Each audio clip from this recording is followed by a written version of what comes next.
Stream should be switching over to live here in a second. Testing. Yep, you're coming through. Yep.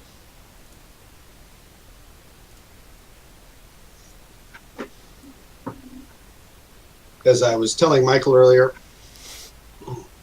tonight's game was brought to you by Zima.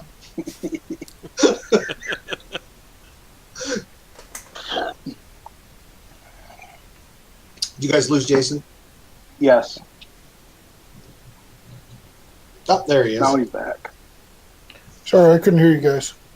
Oh, okay. It's like my Bluetooth headphones finally connected just as I logged in, and then it was like suddenly you guys all went silent, so I had to reload.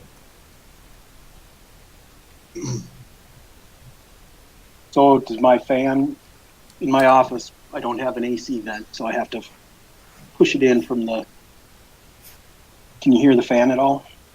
Nope. I can't. No. Okay. No. My God, you live in Arizona. Sorry. What was that, Todd? I couldn't hear you over the fan.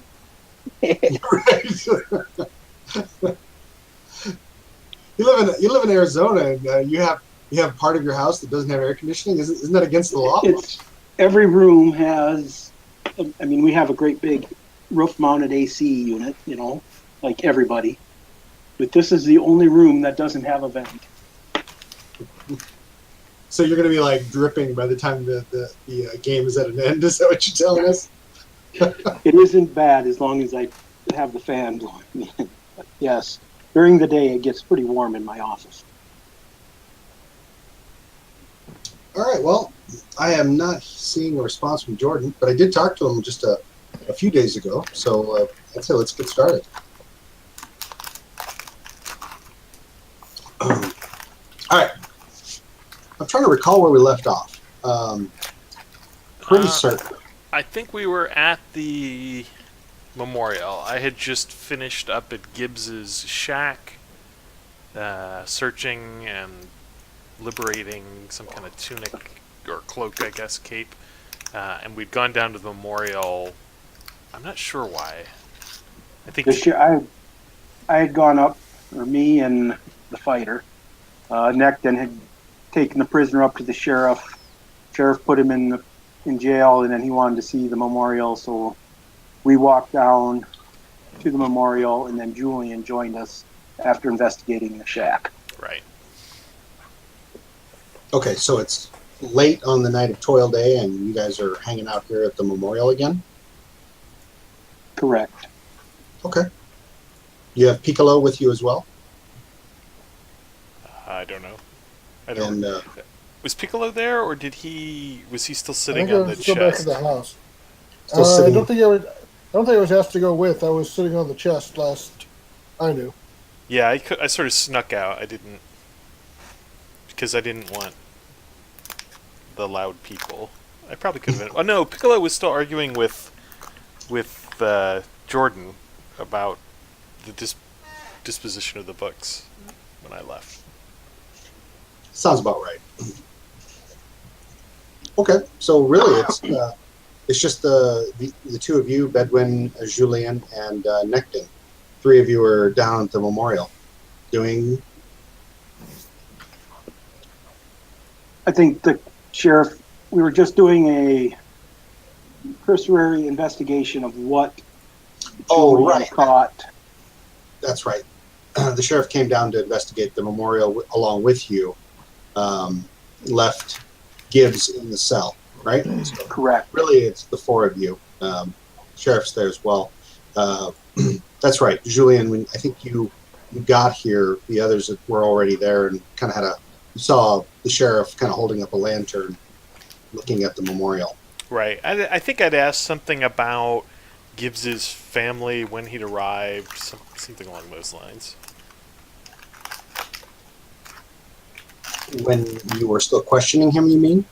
No, when I walked up, I think. Oh. I asked the sheriff yes. Yeah. I need to do a better job of just kind of capturing the last few minutes. Maybe actually look at the video from the last time. That's right. So yeah, Gibbs says no. He was here when I got here, 20 plus years ago. he's been kind of a staple of the town, done odd jobs, been a farmhand, done all the, just, as far as I know, he's been here for, like I said, at least 20 years, if not more. But anyway, he looks at the VES that's now kind of scrawled across the base of the memorial in blood. Blood spatters all over the place. And I think that the group of you had mentioned the name of the warden's wife, and sure enough, he was like, "Oh, yeah," and he pointed down at one of the names on the memorial itself. The name is Vasoriana Hawkrin.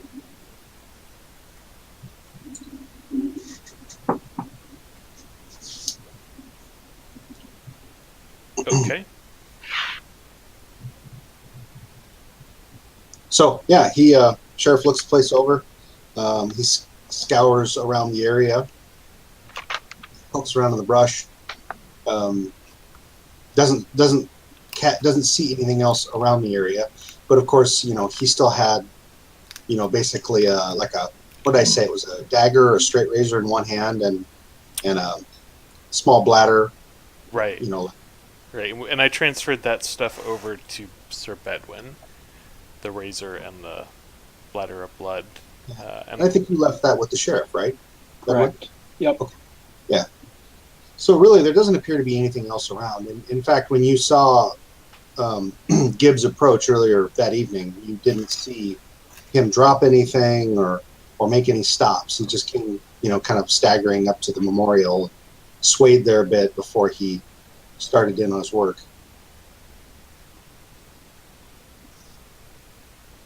So the sheriff looks around, finds nothing else unusual, and he kind of stops and he looks back at the group of you and he says, "So who was it that intercepted Gibbs?"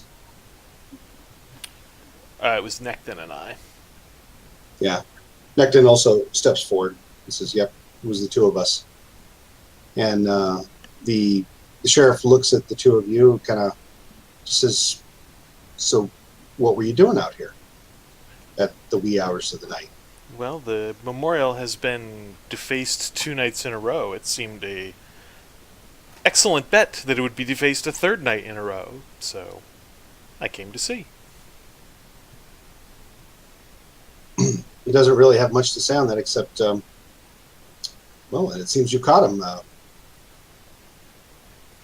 Red-handed, as they would say. He he groans a bit. Happy Father's Day. Quick, what's red and bad for your teeth? I don't know. I mean, A brick. I guess I'm not dad enough. All right. Yeah. So the sheriff says, "Well, we'll keep Gibbs and we'll question him in the morning." He goes, "He doesn't have any family, or he goes, for that matter, any friends that I'm aware of." He goes, "Even those other townsfolk that he whipped into a frenzy the day of the funeral really didn't have much to say about him. I think he just kind of stirred up some of their fears." He goes, "He's always been cantankerous." He goes, "But I have no idea what's been causing this strange behavior lately." Yeah, he seemed out of sorts, like he didn't recognize where he was or what he was doing for a while.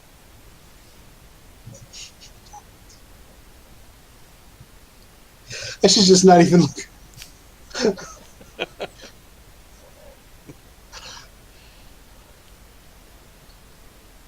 Sorry, I didn't start with the dad jokes. Okay, all right. Jason is pretty much like the king of puns, by the way, and I think some days he literally like nearly explodes trying to hold them in. All right. So yeah, he says, "Well, I don't think there's anything more to see here tonight, unless you have some hunch or suspicion that I should post somebody here at the memorial for some reason." I wouldn't think so. Since we got 1 letter per night, I might, if you don't mind, go speak with our Mr. Gibbs in the morning.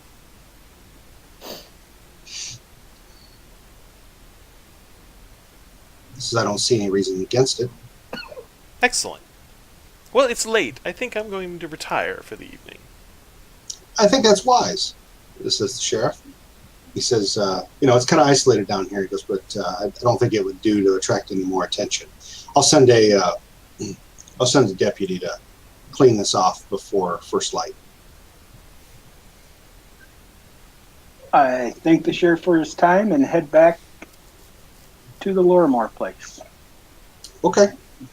All right. So the three of you stop off at the Lorimore place, and you see him continue to trudge on up the road. Okay. Bids you a good evening. All right. I shall retire for the evening. Okay. How long do you sit on that chest, Piccolo? Heck, I have no problem with falling asleep on it. Well, you're fairly small, so it wouldn't be too uncomfortable if you just curled up on it. So, Pretty much, yep. all right. Well, the lights are pretty much off on the first floor. It's late enough that you suspect Kendra's turned in. You guys just kind of head upstairs. I will check in the library. I want to make sure that the books have been found. You see the chest is closed and the halfling is curled up on top of it, apparently asleep. Okay, I will wake him up. All right. Okay, Piccolo, you see the big bad knight hovering over you. I take it, sir, that since you are guarding the chest, the tomes have been found. Actually, didn't you locked it up after the tomes were found and kept the key on you, if I'm not mistaken. When I left, 2 of the tomes had not been found yet. Right. Okay, so what did you do with the other 2, Jason? I dumped them back in the chest because then they're at least not where the wizard thinks they are. Did you lock the chest then, or no? Maybe I misunderstood. I don't have the key. He has the key. That's why I'm on the chest. Oh, okay, so it's still unlocked, and you're laying on top of it just to keep the lid down. Correct. Okay. They all right. have to disturb me in order to get to the books. All right. Well, okay. The game master is finally caught up. Okay. So you nod and step aside. Make locking gesture at the chest. I will open the chest and double check to make sure all 5 tomes are back in the chest. Everything appears to be there. You look them over, and they appear to be the correct tomes. You haven't cracked them, but they look like the ones that were first pulled out when you opened it to read the will. Okay, I will do the divine sense and make sure they all reek of evil other than his journal, like the original ones did. 3 of them reek of evil. The purple one does not, and neither does his journal. But The that's purple what. one did. Okay, then I will close it back up, lock it. Wait, if the purple one didn't reek of evil, how did he find it with his sense evil? It was with the other books. Oh, right. That's right.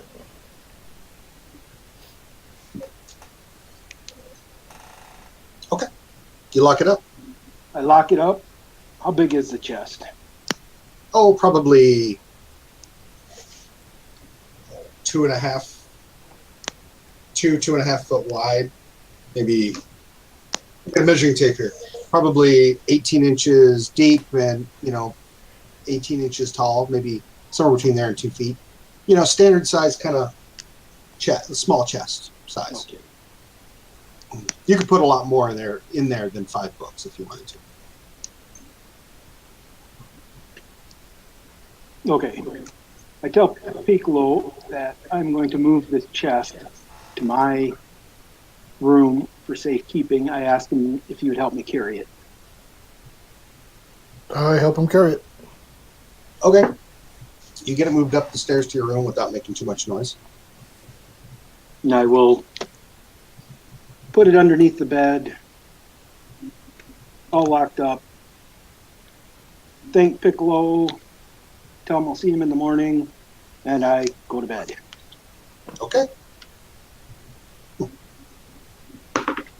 No response from Jordan, so I don't know if he's showing up or not. Okay. Okay, so next morning arrives, and you guys are all awakened by the sound of movement in the kitchen, the smell of frying bacon and other victuals, and Bedwin, you were already up doing your morning calisthenics. Actually, what? Just the night, doing nightly things. Right. Up at You're dawn, exercising. You're probably not. You probably sleep in. Hell with it. I'll ignore it. Necton does join you, Bedwin, in the morning. Cool. All right. So yeah, Kendra calls out to the side yard where you're doing your exercises and says, "Hey, Sir Bedwin, Necton, there's breakfast."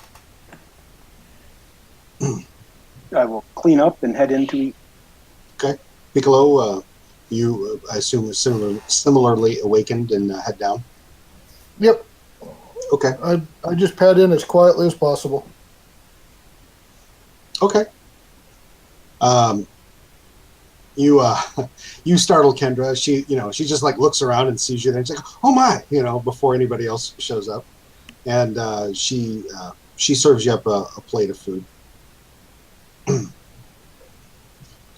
And as you guys are, at least Bedwin, Piccolo, and Necton, as you guys are sitting around at breakfast, she asks about what transpired the previous night.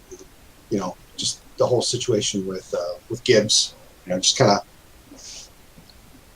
asks a few polite questions, but doesn't really dig too deeply.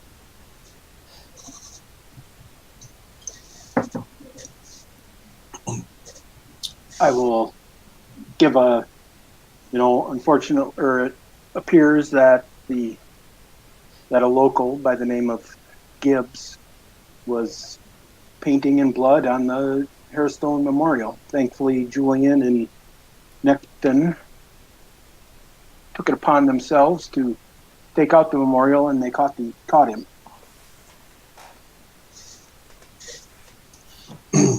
She says, "Well, I've seen the old man around town." She goes, "But I had no idea that he was. Why? Any idea why he would do that?" I mean, she goes, "It just doesn't make any sense."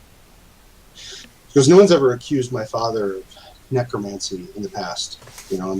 He's definitely researched some topics for the not so squeamish." She goes, "But he was always very discreet about it and never overtly did anything." She goes, I'm rather shocked at the assertions. Did you get any sense of why he would say those things?" So I'll probably wander down around this point. Okay, yeah, you hear her question as you step down the stairs. It's hard to say. I hope to visit with him this morning and find out more, but it is curious. It does seem there's something active in town and around Harrowstone that hasn't been active before, so I'm not a big believer in coincidence, so I have to imagine it's somehow connected. I agree, especially with those runes marked around. Exactly. Something, and those have to have been recent, or the weather would have blown them away. She politely asks you, what you'd like for breakfast, among the things she's got laid out. Oh, full English, please. All right. And she does so, including the baked beans. Outstanding. She could keep the mushrooms, though. All right, so yeah, you guys chow breakfast, converse, and before long, she's clearing away dishes. And what do you do? So to my companions here, I'd like to spend a few moments this morning speaking with Gibbs should be able to determine if he has any idea of what's going on or if he's some sort of pawn in all this. But then I would suggest that as a group, perhaps we go visit Harrowstone again with our newfound trove of treasures and suspicions. Nickton asks you how long you think that would take. By the way, Karis hasn't come down. He says To go to the prisoner? Oh, not long. You all are welcome to go. I'm not trying to sneak off. I don't expect it'll take me very long. Either I'll learn something or I won't. Necton actually, he shakes his head and he goes, no, you go ahead. He goes, yesterday while I was loading all that wood for Jorfa, well, actually I should say the three of us were, thanks Bedouin, thanks Piccolo. He says, she asked for my help around the forge. He goes, I don't know if she wants me to load more wood or whatnot, but I've plied my hand at forges a time or two. He says, I think I'll go lend her a hand until you're ready to head back to Harrowstone. Very well. Okay. It's early morning-ish, like 8 o'clock. Yeah. Okay, I say we agree to meet back here at 10 and head to the prison. That should give us a good several hours of daylight to investigate the prison. Outstanding. Okay. Necton agrees to meet you back, and he heads out up the road towards the forge, really in the same direction that you guys probably are headed to go to the jail. Are you all are the three of you headed to the jail? Actually, I head to the professor's library and start trying to research on, some of the stuff we've run into in the prison to get a better idea of what it is we're facing. Okay. As I see Piccolo head to the bookshelves, I'll pull out the cape that I have with the symbol and say if he finds anything to do with this, I guess it was a emblem or standard or something of a. Right. Did it basically was a piece of heraldry. Right. You have history, by chance? Me? No. Piccolo, I mean, you can make a roll right now if you like. If you have history. I don't think I don't have history. No. I mean, Okay. I'll go ahead and make a intelligence roll. Sure. Yeah, you can make an untrained roll, as it were, the intelligence based. And does it look like it's maybe evil? I mean, because I have insight. No. I mean, no. It's it's a particular sable field, with sheaves of grain, and you're like, okay, obviously it's a piece of heraldry. You're not sure which county or area it's from. It looks to be like maybe a levy from a lesser, baron or something like that, of some kind. Is the daughter still here? Kendra, yeah. Absolutely. She's in the kitchen cleaning up. So, Kendra, do you recognize this heraldry on this? Do I overhear the conversation? Oh yeah, absolutely. Can I make a roll to see if I recognize it? Absolutely. Since it's heraldry based, you can get a +2. That does not help. Not help. It's definitely not from Last Wall. Definitely not. But Kendra, she looks at it a bit and she goes, yeah. She goes, I can't remember the name of the particular baron. She goes, in fact, I think he was killed and his lands were mostly destroyed. She goes, but she goes, well, I'm fairly certain this is from Ardiel, not far from where you were raised, if I'm not mistaken, Sir Julien. She goes, perhaps somebody in your family might know. Perhaps. I was never a particularly good student of titles and heralds and local histories, I'm afraid. But I found it. I found it in Gibbs's belongings when I went to check and look for connections. I was curious if it had any bearing or was just ancient history for him as well. But I guess No. She goes. She goes. Several minor lords lost land and title in the War Without Rivals. She goes, and I think that this is probably dated to that. Okay. Does it look like the sort of thing that like a common soldier would have, or is this something that I would expect someone of some rank to have?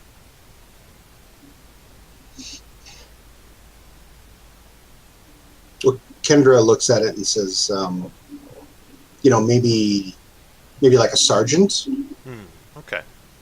Yeah, Bedwin might have a better insight on that. Him being a soldier and doing soldierly things. Well, I guess I was trying to get at whether it was something that would normally you would find only on a noble's person, as opposed to whether it was a. Right, but also then are you talking officers? Are you talking enlisted men? I guess I was getting at whether Gibbs is some sort of deposed noble or scion of a deposed noble or something like that. Kendra looks at the cloak itself and she goes, "This shade of red. I mean, is it's not. I mean, it's red, but it's not terribly uncommon. Okay. I mean, I wouldn't ask anything that I wouldn't know, but I'm asking if. Yeah, she goes. I mean, look at the weave of this cloak. She goes, it's fairly rough spun. And it's more of a red brown. She goes, not a truly expensive dye. She goes, if he was anything more than a common man, he might have been a hedge knight at best.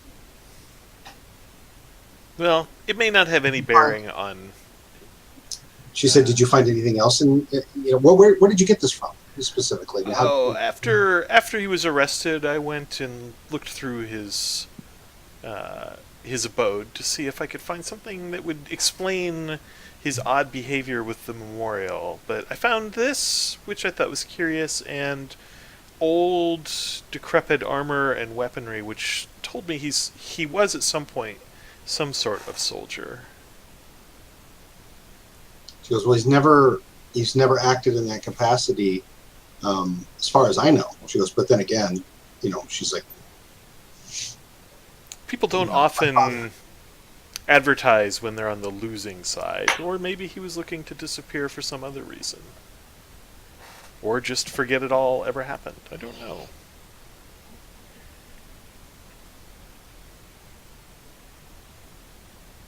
Okay. Yeah. Okay. So I'll wander up to the jail with whoever would like to. Before I go with Julian, I'm going to speak to Piccolo for a second and say, please keep an eye on her. She's not come down yet. Remember, the books are in my room, locked in the chest. I nod. And then I will go with Julian. "Okay." Okay, so you guys head up the road to go talk to Gibbs. Piccolo, you hang around the house then? Keep Kendra company? Yep. Okay. Yeah. She invites you to play a game of cards with her. Okay, I do so, and then while in between hands, I ask her where I can find books on like types of undead creatures, things like that. I assume you write that on parchments that you. Yes. Yes. Okay. Hang on.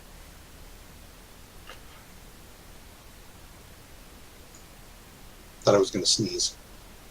I still might. All right. Yeah. She reads your note, points you back to a whole section of the professor's library. So, you see Karis come down briefly, inquire as to if there's anything left over from breakfast that she can nibble on, takes some cheese and bread and some wine back up to her room. And from the entry downstairs, you can see the entry downstairs. You can see her, like at the top of the steps. Her room is right there, so you're able to see she goes into her room. Okay. After a while, I go up and check the chest and also check the window in his room, make sure it's secured. Windows secured. Actually, I don't know. Did you lock the door to your room, Edwin? I probably would have, but I would have given Piccolo the key. Okay. Yeah. The door's locked. You unlock it. You go in. The chest is locked. Still wedged under the bed. It's tall enough that it actually rests, or the posts, off the ground at the foot of the bed. It's clearly not been moved. Okay. All right. Relock. Double check the window, make sure it's still latched, and then lock the door. Okay. Return back to Kendra. All right. You while away a bit of the morning playing card games and reading titles to books. Among the books, there is a particular title called "Secret Society's Most Dire." I'll grab that one and read it. Okay. All right. Two of you make it up into the town square. Lots of activity this morning. You overhear a couple people talking about how another letter was found on the memorial, although it looked like somebody tried to scrub it off without a lot of success. There are a few people talking about that.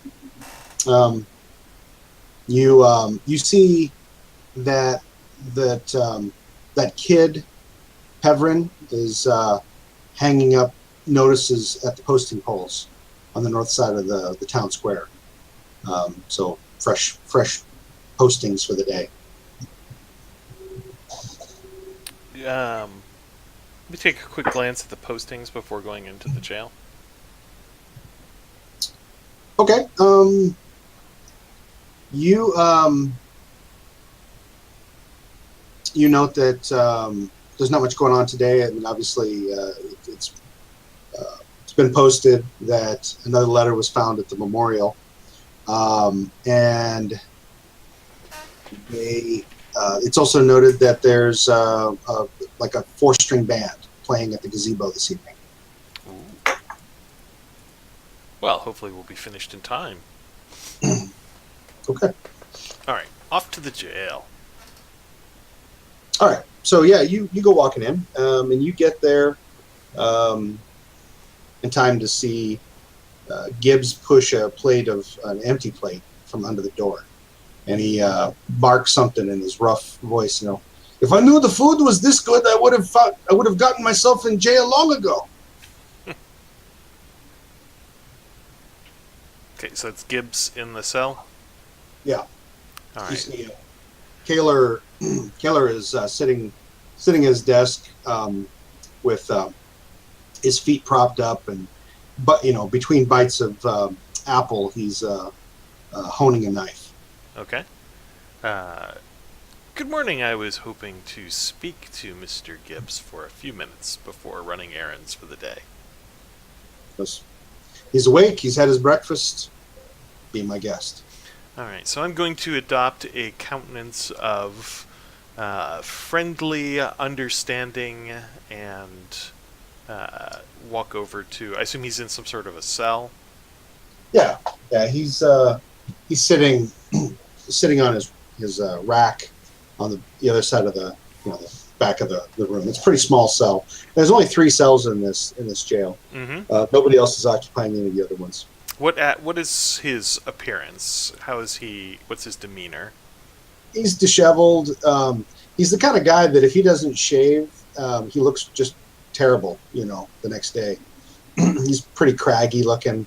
Obviously, he hasn't shaved, and but it looks like they gave him maybe a wash basin to try to clean some of the blood off of him. You see kind of what do you want to say? Diluted stains on the floor.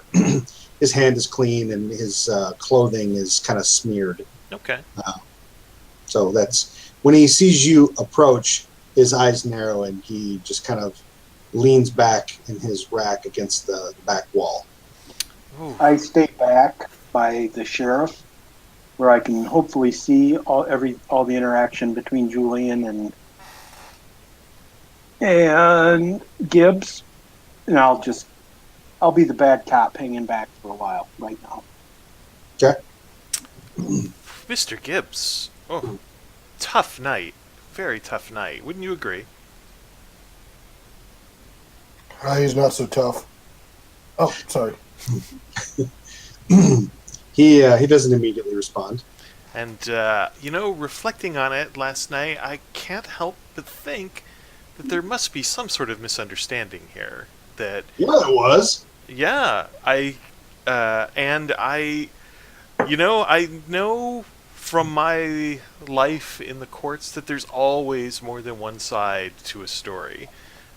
There's the side of people who see it, and then there's the side of people that are actually in the moment, who are not just observing, but are doing. And I realize I've done you a great disservice by taking my observation of what happened as the literal truth. And I thought I had better come and ask you for your rendition of the events so that I could better understand what happened last night. He says, I already talked to the sheriff. Oh, I'm not the sheriff. Well, I gave my statement. What more could you want? What more do you want to know? Well, I could want to know the why. I mean, you seemed so very lost when we found you. Why what? Why was I where you found me? Why? Yes, why were you where you found you? Why were you acting that way? It seems maybe you've been poisoned. Maybe someone paid you to do this. Maybe you don't even realize you were doing it. And why should I tell you? He goes, you clearly accused me of defacing the statue. Well, but my accusation could obviously change, could it not? If I better understood why you were doing what you're doing, maybe I misunderstood the scene. His eyes narrow further as he kind of looks at you somewhat suspiciously. He goes, why would you do that? Well, sir, I'm a noble of the land. Truth is more important than winning or losing. Wouldn't you agree? He scoffs at that. I've worked for nobles. I've never found truth to be terribly important to any of them. Well, sir, I assure you I am a different sort of noble. At this point, given that we've talked for about a minute, I would like to use my diplomatic feat to see if I can win him over. Yeah, remind me, is it basically a charm effect? Yeah, I make a persuasion check contested by creature's wisdom. As long as we're not fighting, if the check succeeds, the target is charmed.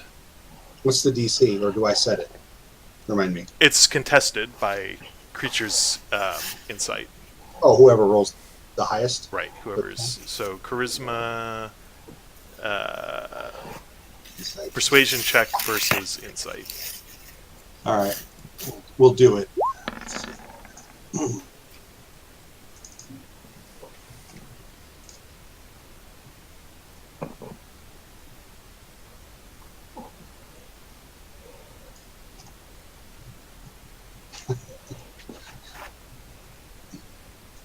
Okay. He says, truly, you come here because you want to help me. You want to find out the truth of the matter. He goes, the truth of the matter, my friend, is that I don't remember anything. He goes, I remember being smashed to the ground as your friend puts his knee in my back, and I feel terrible pain from being stabbed.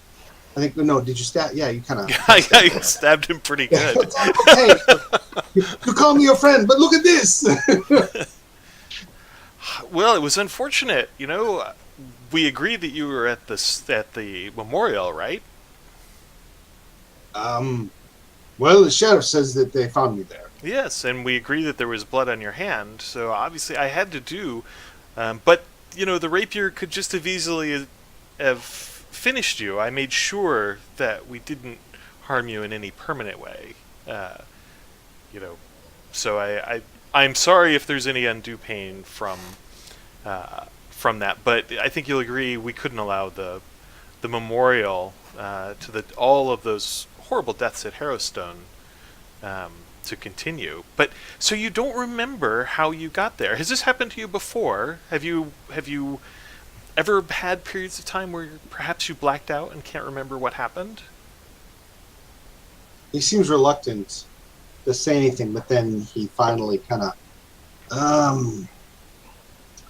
yes, but only recently, last few nights. He says, I wake up. He goes, now look. He goes,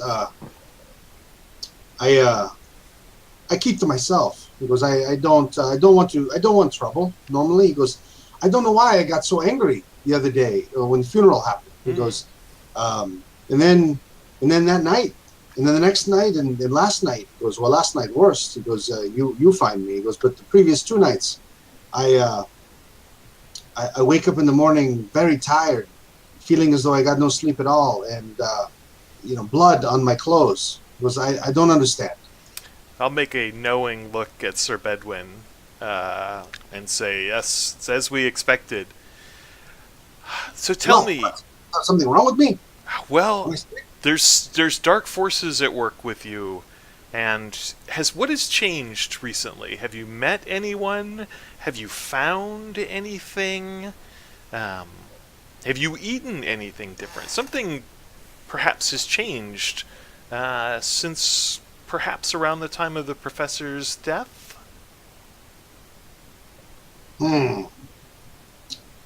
He thinks for a minute, and he says, well, I don't know. He goes, I had 2 extra helpings of wolf balls over at the Laughing Demon the other night. He goes, didn't sit very well.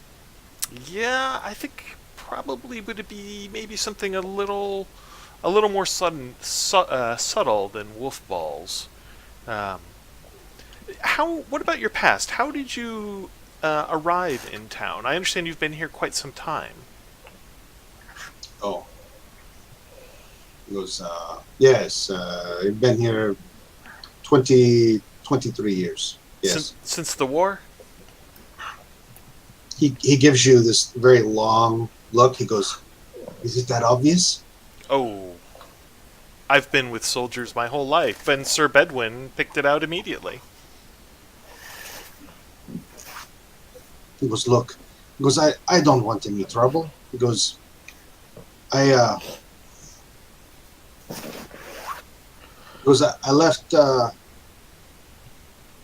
service of Baron Zokar. It was 23 years ago in our deal. So watching the sheriff, does he perk up at all at that name? No. Okay. No, but the sheriff, as you may recall, indicated that before he came to Ravengrove, he had basically kind of sold his services as a mercenary to the Lastwall Rangers, patrolling parts of Virlich, which is kind of the haunted county to the south. Okay. Yeah, he says. You could say I did not leave in best of circumstances. Could someone from those days, I know it seems like a long time ago, but some have long memories. Could any from those days be returning to, I don't know, haunt you, as they say? His eyes actually widen quite a bit at that. He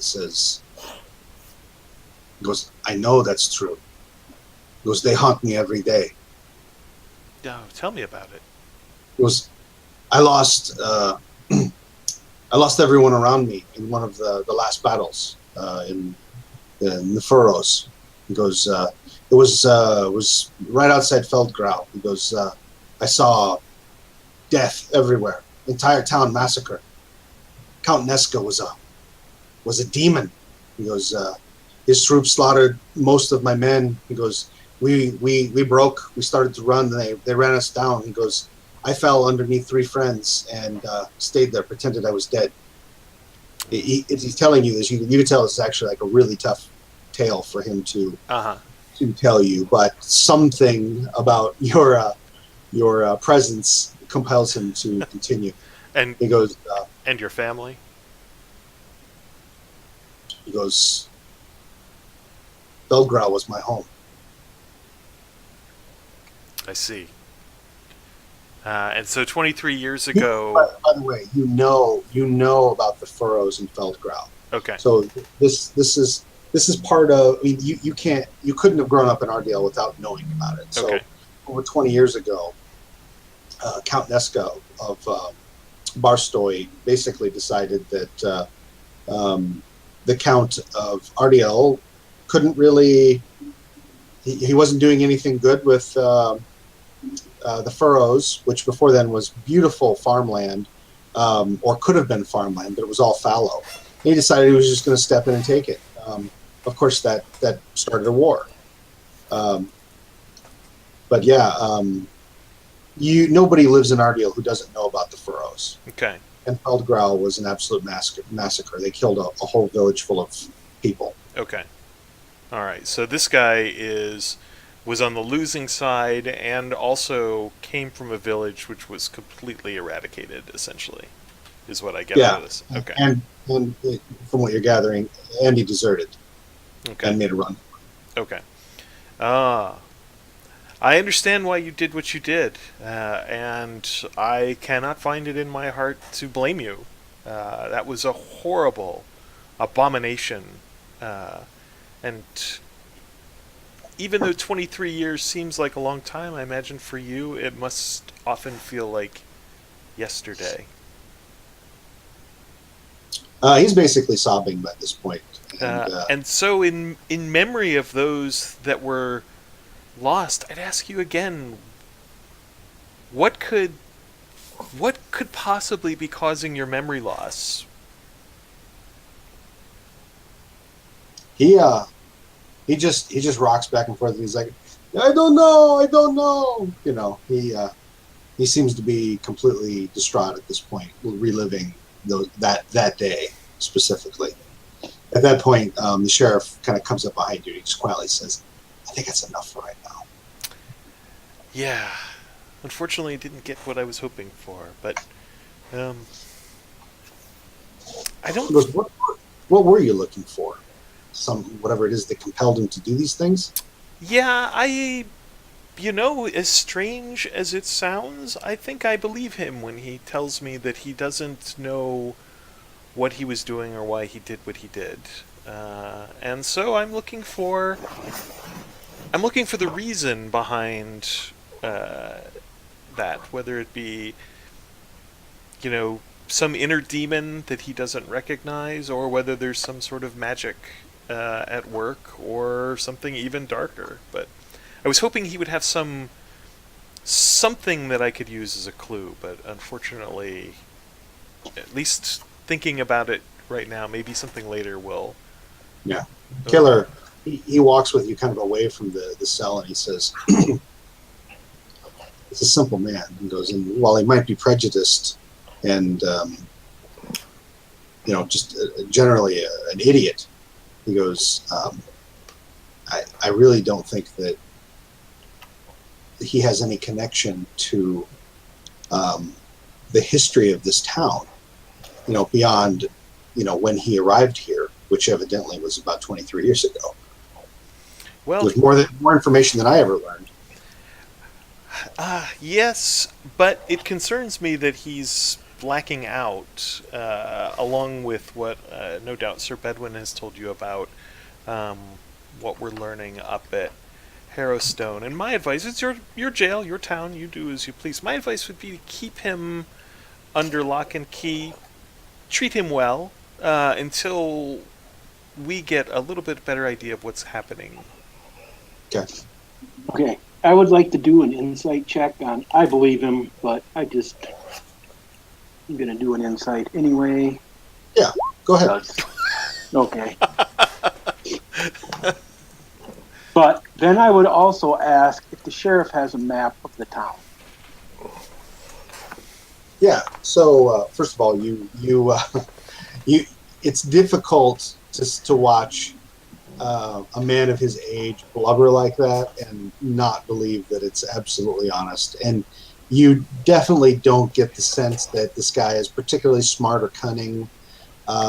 So yeah, I mean, it doesn't really take a lot to believe that he's being truthful.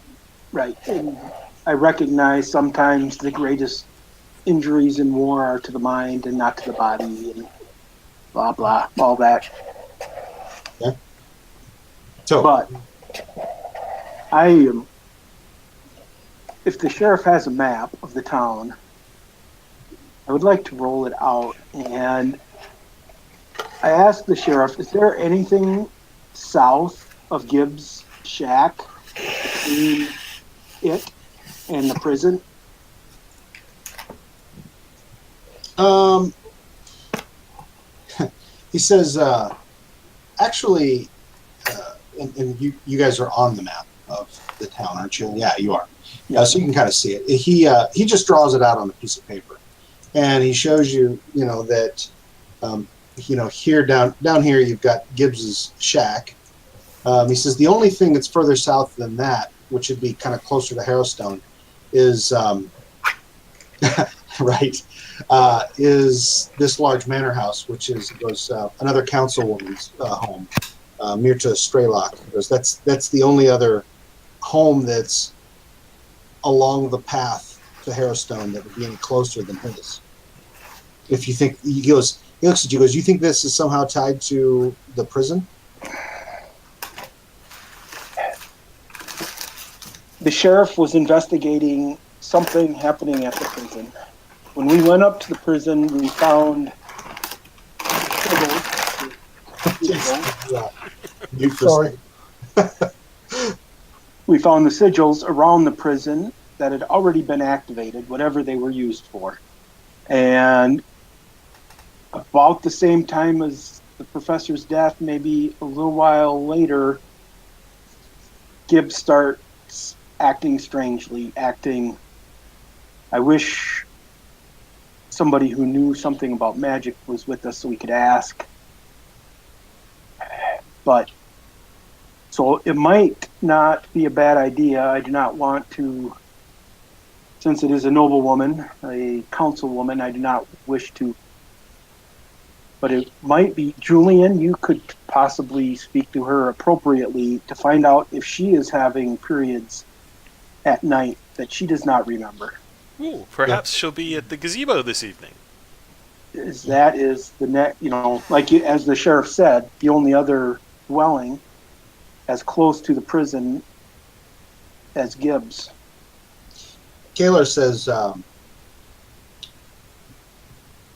prefer for the group of you, to not go directly to Councilwoman Straylock's home asking a question like that.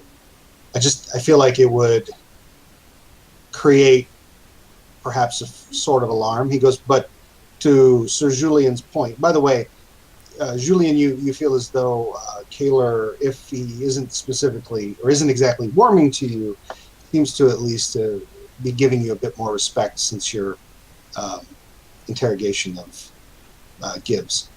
But he says, I like Sir Julian's idea. He goes, most of the council folk show up to the bands or really any of the things happening in the town square, especially Councilman Murakar. He goes, I think you may have met him at the funeral. Older gentleman, pretty much, he and Councilman Hearthmount are nearly best friends. Yes, he was quite smitten with our young female companion. That sounds like Murakar, absolutely. Well, he says, well, if you are here at dusk this evening, you'd be in time to witness the performance, and most likely you'd see the councilman and councilwoman there. Wonderful. Okay. So Jorfa is on the way back to the Lorimore place. It'd be easy enough to just kind of flag him down as you go past. Okay. Unless you have more questions or Nope. things you want to share about, or Gibbs. Nope. I'm good for our 10 o'clock rendezvous. Okay. And Kaler says, and I will absolutely keep Gibbs here. He goes, in fact, I don't think he'll even object. I suspect that what we feed him is probably better than what he feeds himself. Thank you, Dave. All right, let's take a quick break. Yeah. I need another Vima, and I'll be right back. All right.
Sima.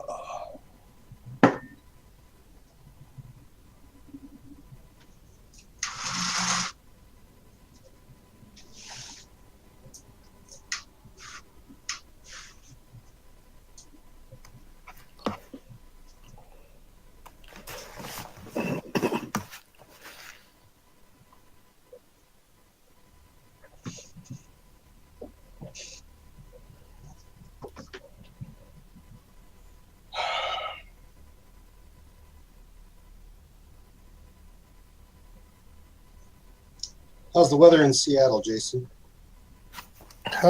Typical January. January. Yeah, summer in Seattle doesn't really fully start for another couple of weeks yet. Then it'll start getting hot. We've had occasional hot days, but for the most part, it's just been cool, high 60s, low 70s kind of thing. We got that going on right here in Minnesota. It's kind of a weird deal. I know it was like 90 something in Des Moines the other day. Come on. Looks like it's up to 70 right now. We should get a little warmer in the next couple of days. We actually had hail down in southern Iowa while I was down there this last weekend, like golf ball sized. The National Weather Service kind of took over the broadcast, basically said if you're outdoors, you could take serious damage.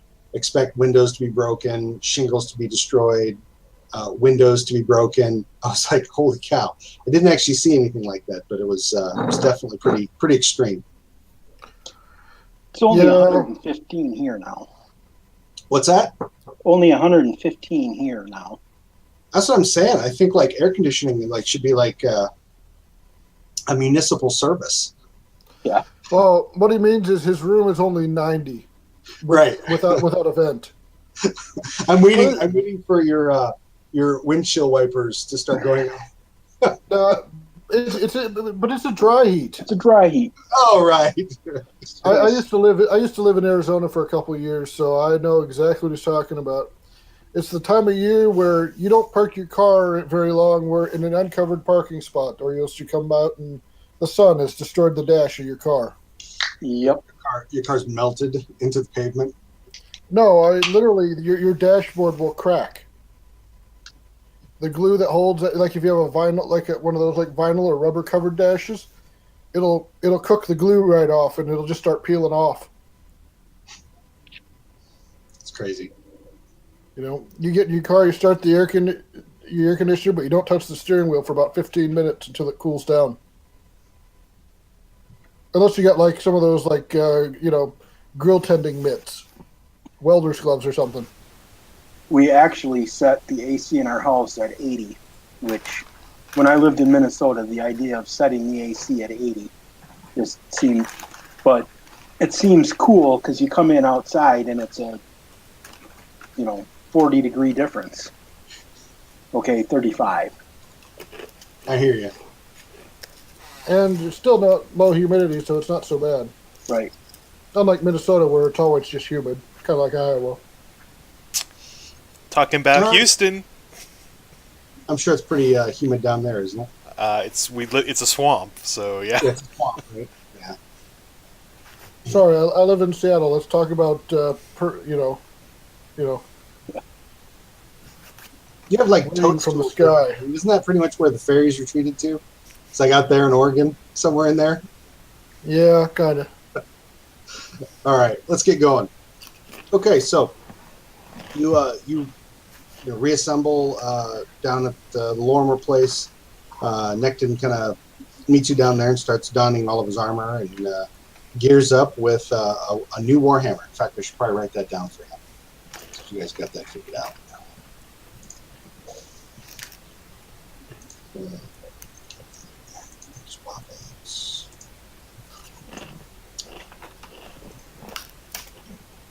Warhammer.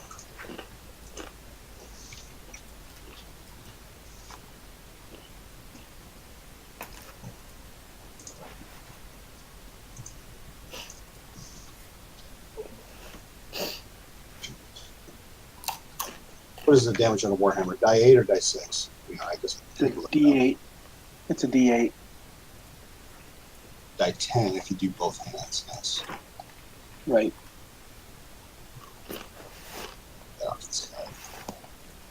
Okay. You guys get Karis? Yeah. Well, we tell her we're going up to the Harrow Stone. Okay, yeah, she Did I manage to find anything? Did I manage to find anything in my reading? Say again. Oh, yeah. Yeah. What do you? So, it was called Secret Society's Most Dire. If you want to make a history check, you can do so with a +2 bonus.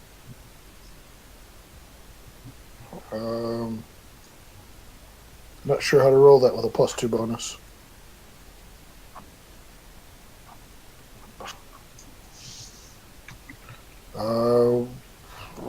Roll it and tell me you got what it was +2. That's it. Oh, okay. I got, I guess, 10. I was a little too distracted playing cards, I guess. Yeah, you just really didn't have enough time. But let's see if you learned anything real quickly here.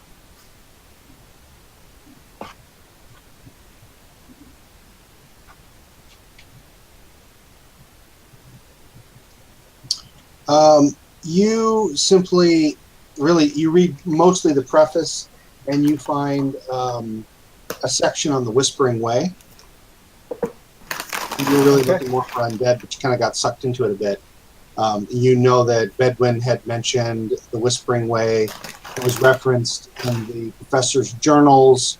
And let me add to your handouts here. The Whispering Way. You mainly pick up the Whispering Way as a sinister organization of necromancers that has been active in the Inner Sea region for thousands of years.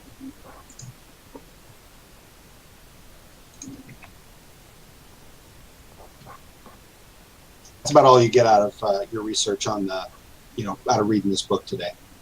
Oh, hey, that looks familiar. They don't talk either. So, yeah, you guys are all assembled. Necton is ready. You see the Karis is ready as well.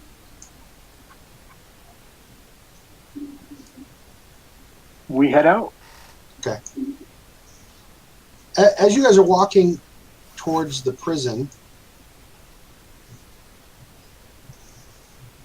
Necton kind of reiterates the conversation that, really he had after your last return from Harrowstone. He says, whatever we decide to do, he goes, can I suggest that Bedwin and I take the lead, either single file or side by side, wherever possible. We'll form the front. That's fine with me. I agree, a much more tactical approach. Stay together as a team. Don't everybody run down hallways because they think they see something. A systematic cleaning out of the prison. Okay. All right. So as you guys go trudging up the hill, you see looming in the distance. There it is.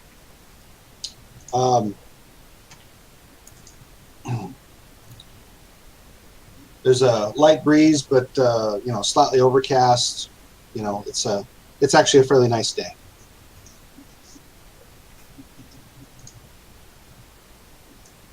Shall we enter the same way again? It seems so. Seems You're gonna go right seems into like the we second- know the entryway is probably safe. And let's see. Shall we take precautions versus the singing? These bottles that we received may help clear the matter up, but we could also just shove cloth in our ears. Well, in fact, I purchased some malleable wax to make earplugs with.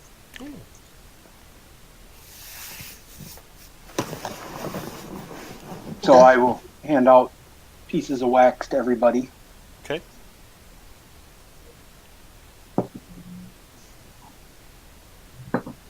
Okay.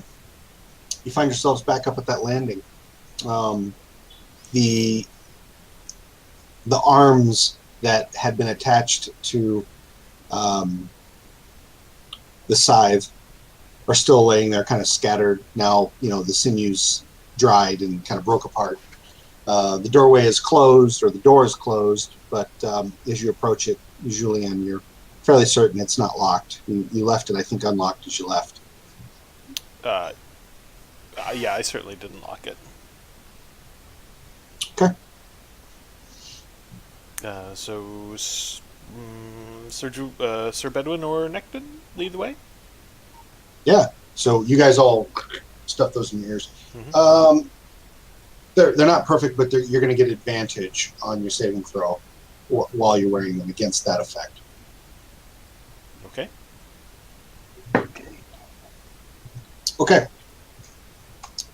All right, you guys move into the next section.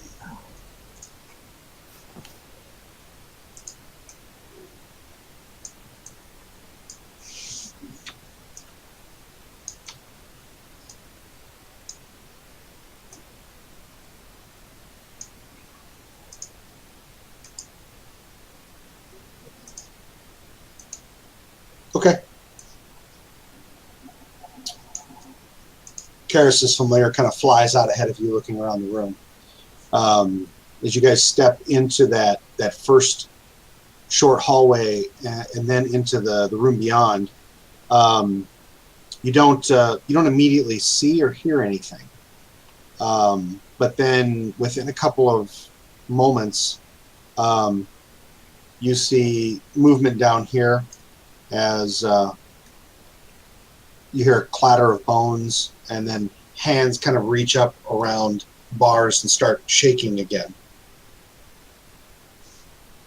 Okay, I suggest we stay here where we can for a little while to see if any have broken out of their cells while we have been gone.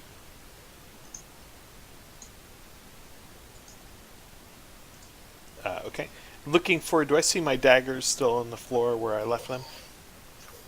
Nothing's changed. Outstanding. I think you left them. You left them down over here somewhere, didn't you? Yeah. Okay, Yep. we can. After,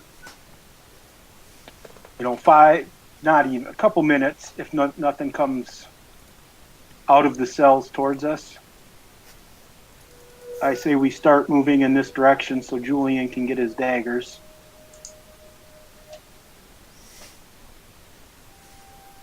Bedwin, you need to make a saving throw. Okay.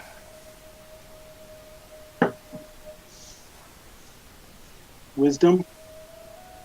It is. You get advantage.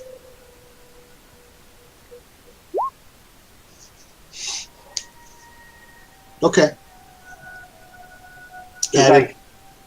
Go ahead. I was going to say, you feel like this kind of pressure, almost someone assaulting your mind, and you shake it off fairly easily.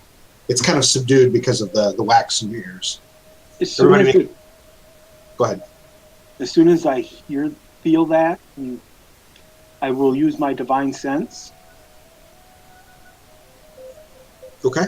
And see if I notice any undead. Okay. That this may be emanating from. Yeah, we'll roll initiative, and then you can kind of go through that. So let's go ahead and get that all done. Roll for him. Now I'll roll for Karis. Now I'll roll for the familiar. Okay. Go ahead and get your Annette in, please.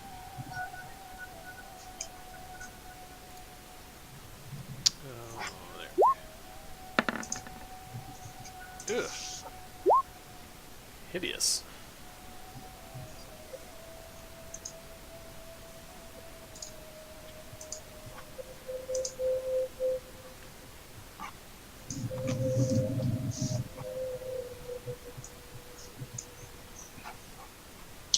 Okay.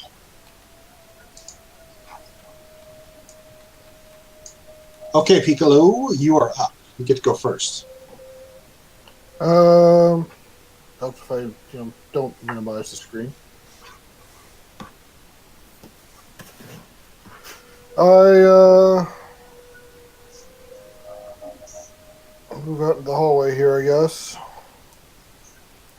Ready myself and use stealth. Okay. If I can bring up my character sheet.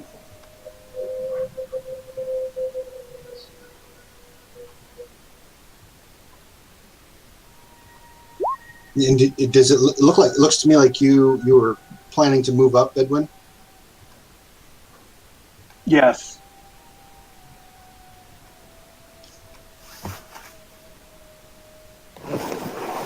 Okay. All right. So you are trying to be stealthy there in the corner. Okay. You move up, and that's. Are you ready? Your action. Yep. Okay. Well, let's see. Hold on. I think stealth would be a hide, which is an action. So you hide and move. Got it. You're done. Yep. The familiar. He is going to come up right over here, and he's going to do a help action with you, Bedwin. Okay, so now, Bedwin, is your turn. I'll assume that you moved to this point as your action. Yep. Okay. And then I will use divine sense to try to locate what is causing this feeling. Okay. Let me drop that again real quick. Detect. So is it divine sense or is it detect good and evil? It's divine senses. The presence of strong evil registers on my senses like a noxious odor.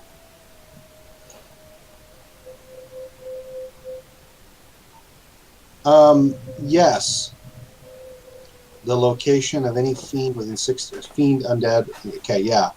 You know that there is something here, something incorporeal, and it's around the corner. It's up around the corner of this direction. The sound is permeating almost like maybe in your own head, but the strongest sense of this presence is around the corner. Okay. I will say I detect a strong undead sense, incorporeal being around the corner. Okay, so one thing I should clarify for you, Bedwin. You can already hear the clanging of iron bars, and you can see the arms of the skeleton right here, right? Yep. But it doesn't really register as evil.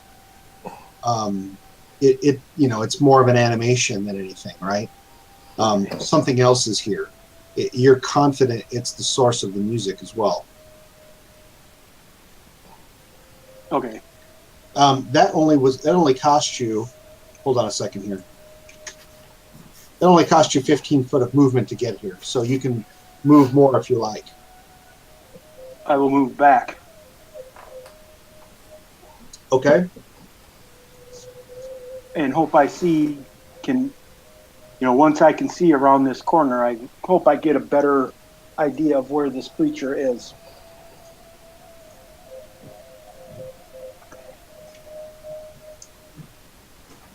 Yeah. Okay. Okay. Necton, he is like looking around. He's waiting. He actually stays put exactly where he is. Has his shield out and a warhammer handy. He's just waiting for something to happen. Okay. Karis moves up right here, and let's see what she's going to try to pull off. Fly and shocking grasp.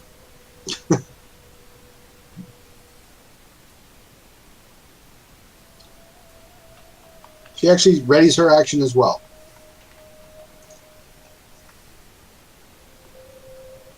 So,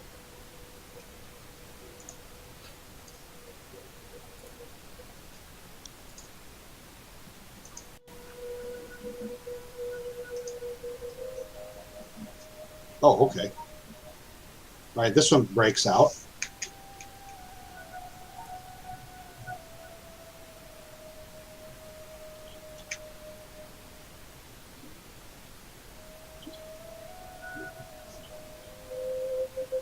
Gets to right there. Roll for another one.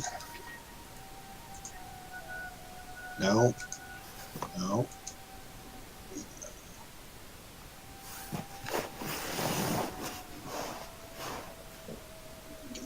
And this one breaks out.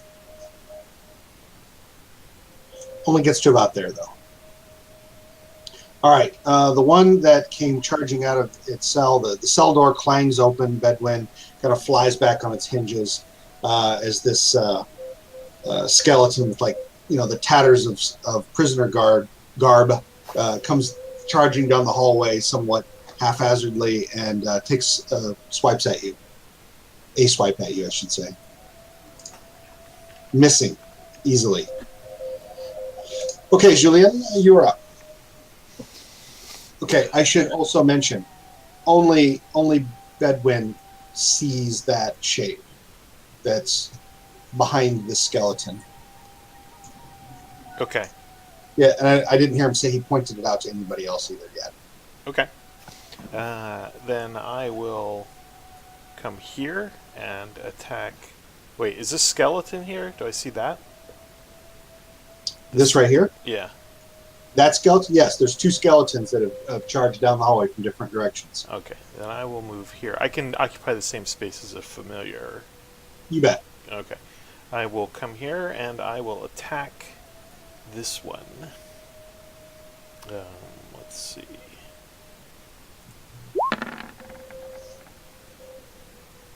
That's a hit. Okay. You are adjacent to another person, so you also get the sneak bonus. Right. It's not enough to do it in, though. All right. Let me bonus action with the short sword. Ooh, let me look. That misses. Okay. And I will finish up there. Okay, Piccolo, you're up.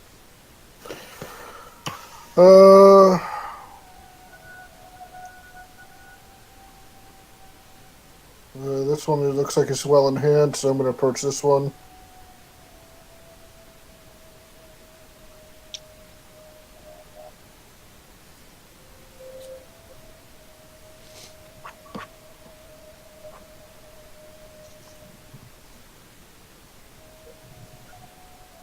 The first one is a miss, but the second one is a hit. And move back to my spot.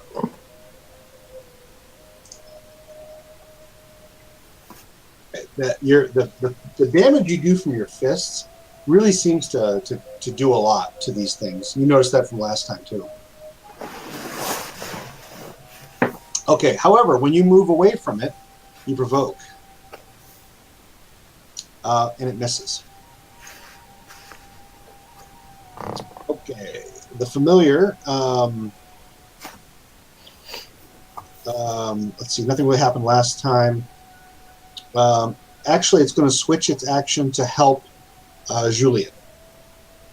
No, wait. Now that Karis can see that, it's going to deliver a touch attack is what it's going to do.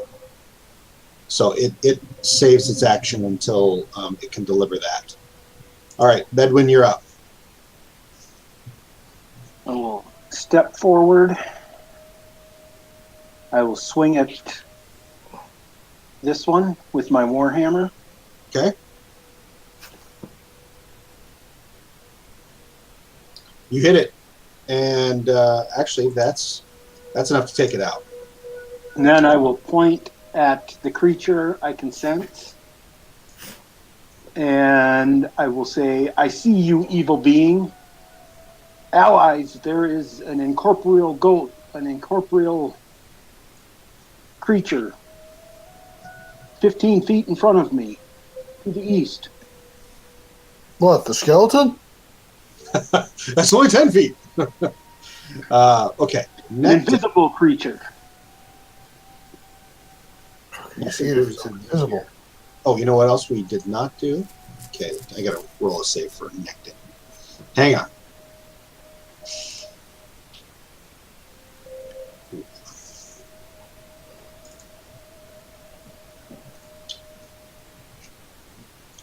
Actually, poor Nectin. He would. I gave him some of the wax as well. Oh yeah, I gave him advantage. Didn't matter. Okay. Oh wait, no. I'd only rolled once. Hang on. Whole box of Rolling. Part of yours. Nope, didn't matter. He's currently just there doing nothing.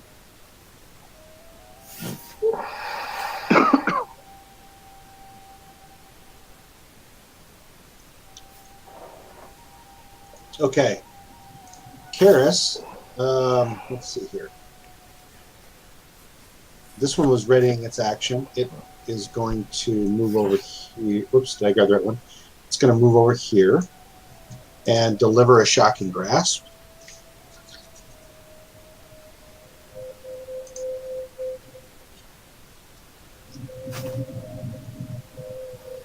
That missed.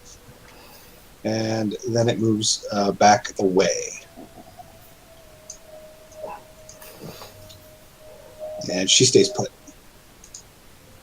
Okay, skeleton.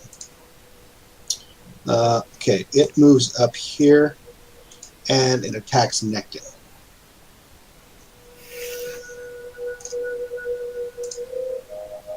That hits. But unfortunately, it kind of scrabbles at Necton's heavy armor and doesn't seem to do anything.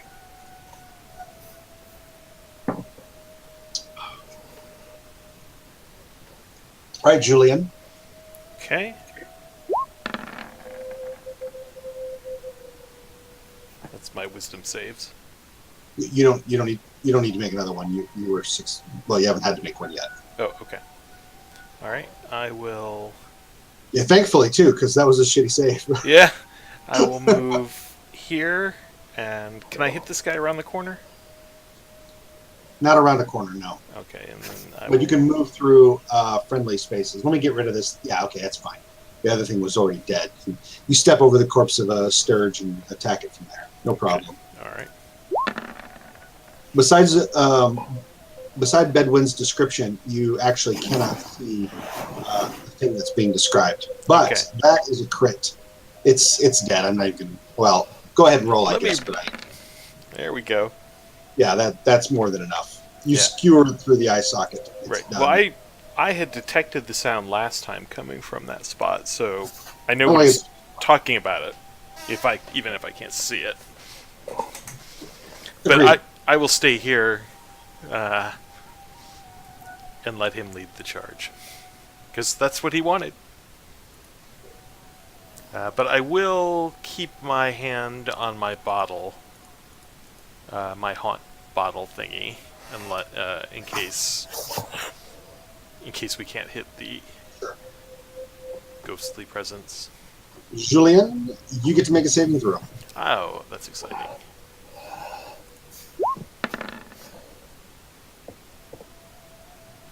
Hang on.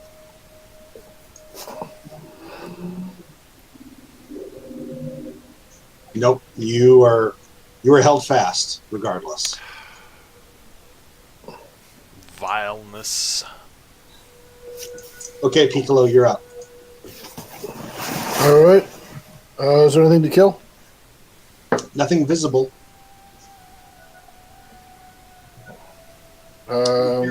You do hear down, from where you are, that kind of north corridor, like up in this area, or maybe down around the corner. You hear the sounds of rattling bars.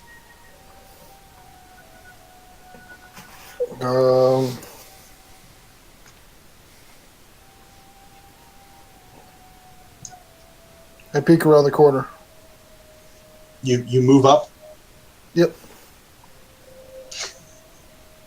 Okay, you see 2 arms like reaching through bars.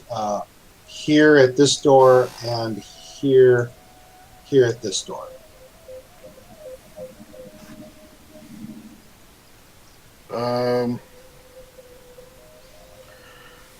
I guess I ready my action and hold. Okay. Okay. The familiar moves up here to do a help. Okay, Bedouin. You see that your 2 companions north of you seem to be frozen.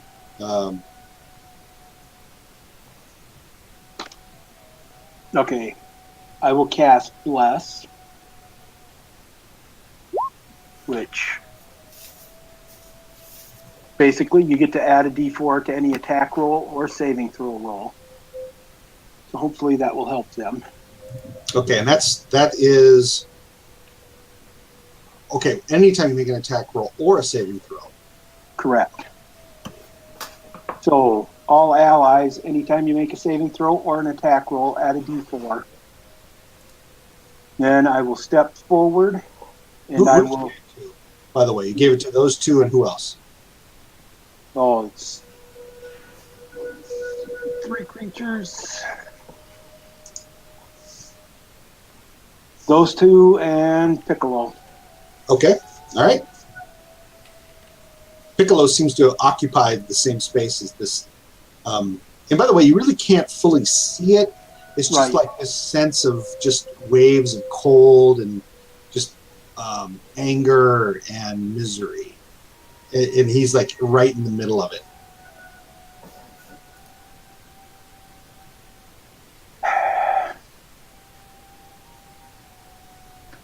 I will swing my. Well, no, I can't. Bye, Piccolo. Actually, you can swing over my head. Right. That's what I was going to do, but I've already used my action. So You did. You cast a spell, and you have concentration running, so keep track of that. yep. Okay. So You're I now just do it. issue a challenge to it. Okay. All right. Nectin. Let's see if he can get his way out of that. Actually, that's enough even without the bonus. Okay. So I start and jump out of the way when he yells. okay, Nectin is able to come free of it. Give me a moment here. He has to make another save. Okay, he's fine. Okay. All right. He moves up right here and readies his action, looking at you, Bedwin, like, what do we do? Uh, All right. Karis moves in.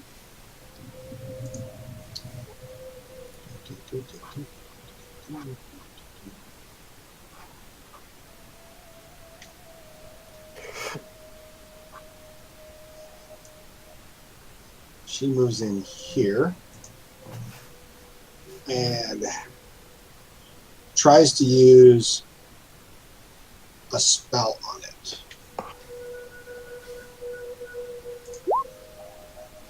Requires a hit. It flies wide. You gotta make a roll for her. Okay. All right. And okay.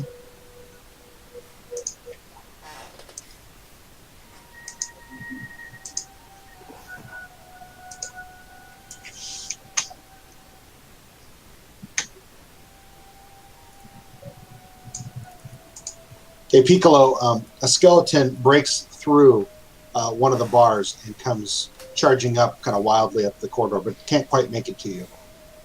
Okay. Okay, Julien, you're up. You want to try to give it a save? Still at advantage, and you get the bonus. You're fine. All right.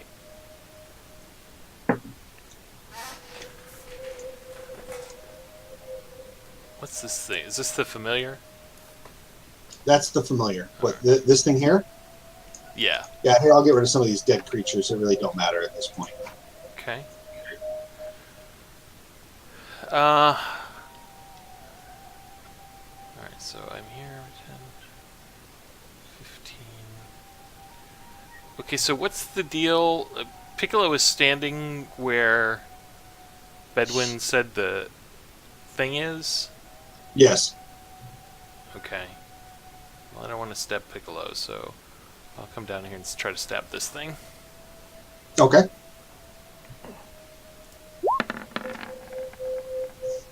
Hits. Let's see. It's not adjacent to anybody, so you stab it, but it does not go down. All right. That also hits. And still it does not go down. Okay. Against these particular things, rapiers and stabbing weapons just don't seem to be doing as much as like fists and hammers. I understand. Okay. All right, Piccolo, I need you to make a saving throw. Okay. Oh, by the way, Julien, I forgot to do this. You need to make a second wisdom save. And then I add plus, what do I add? 16, and then I get... Well, you get a 1 die 4 to add to it, which is going to be enough regardless, and you had advantage. You're good on your save. Okay. No problem. Julien, you did not make that one, and you take...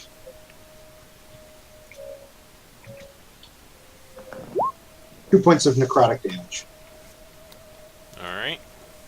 As on the back of your hand, a little, looks like a large, not an incision per se, but just like as if you had been stung by a very large mosquito. Okay. Or sturge, which you've already encountered in this area. Okay. Okay. You did well. Okay, Piccolo, you're up. All right, I move forward. Okay. Attack the skeleton that I can see versus the alleged undead creature that I have no idea if it's here or not.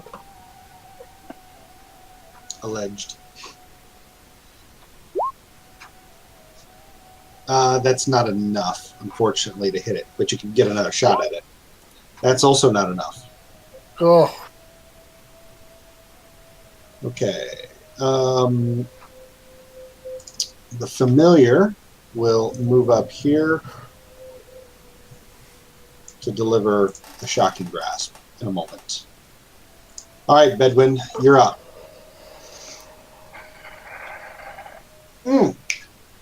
Hang on a second. We go back to Piccolo for just a moment. It is possible when you roll the die 4 on those 2 attacks that you made that you could still hit. okay. Is it once a round or is it every time? Hang on. Every round for a minute.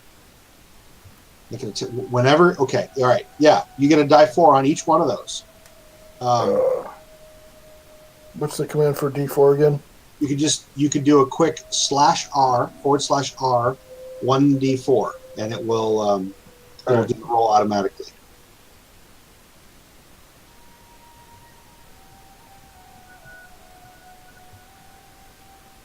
Or you can grab the dice roller in the upper left and just use it to roll a 4-sider. Unrecognized command. Here we go. Okay, the first one hits. Do it again. Oh gosh. Okay, I'm sorry. You get 2 hits actually. Your bless already definitely was worthwhile. Okay. Oh my gosh. That's going to be enough to finish it off. I'm just going to delete that. It's gone. It just pulverizes. You did. You literally broke it apart and it shatters into bone pieces, as it were. I scream at it silently.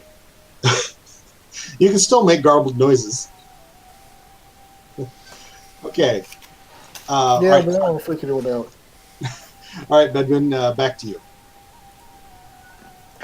Okay, I will swing my warhammer about mightily in the space that I detect this evil being and command it strongly to show itself and be slain by the forces of good. Okay. So here's my warhammer attack, not that I expect it to be. All right.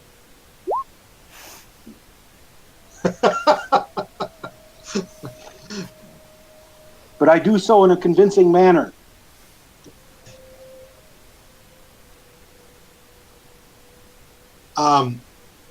You are confident that had this thing had a body to hit, you would have, clove it most mightily. But unfortunately, it just swings right through the air where it inhabits, or where you think it exists. I mean, Show you yourself! Okay. Necton attacks the same area. Unfortunately, he does so kind of blindly. Nothing. He decides not to go again, although he could. He lets that go. So, up to Karis. He stays put, by the way. The familiar, he moves over here, and he uses shocking grasp on it. That's a hit. Ooh. And he blasts it right through the bars. Not enough to kill it, though. And then it moves back over here. Okay, there's 2 of them left. The skeletons move. Whoops, that's not what I wanted. If only we brought the scythe with us. What's that? If only we brought the scythe with us. We did. Necton has it. Okay, they're still rattling their cages, clacking their their jaws, but unable to get out. Okay, Julien, you're up. Alright, so I need to make a save, correct? Mm-mm. No save needed. No save needed. Okay. I will. Well. So I've seen two people swing wildly through the air here, unconvincingly. I'll come Correct. down here. Lots of whooshing noises. Whooshing I noises. swung quite convincingly. I missed whatever I was swinging. It looked like but a I did mighty swing convincingly. through space, and ever the practical. Whooshes and whiffs. I will attack this one through the bars. Okay. Misses. Don't forget to add your D4, Julian. Oh, right. Yeah, that might hit on that first one. The second one's not going to hit at all.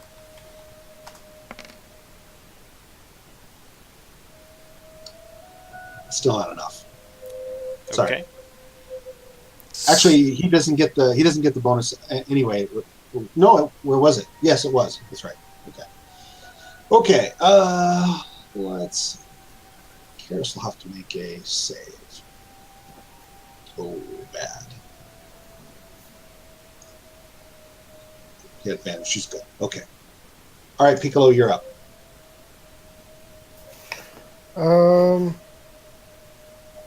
So people are like swinging behind my head. Yeah, like you look around now that the skeleton's been taken out, and yeah, they're attacking the space that you just occupied. And Bedouin is like, trying to get it to show itself, whatever it is, and evoke some sort of response. But the only thing that happens is the continued flute music. Can I use the spirit jar thingy? You have one? Yeah, from last time. Yeah, you guys had worked out with Father Grimborough how to use them too. You literally, it's like you kind of take the top and you and just kind of roll it into the space. Yeah. Is that what you plan to do? Yep. Okay. Thank you, dear. All right, I need you to roll three dice 6. 3d6.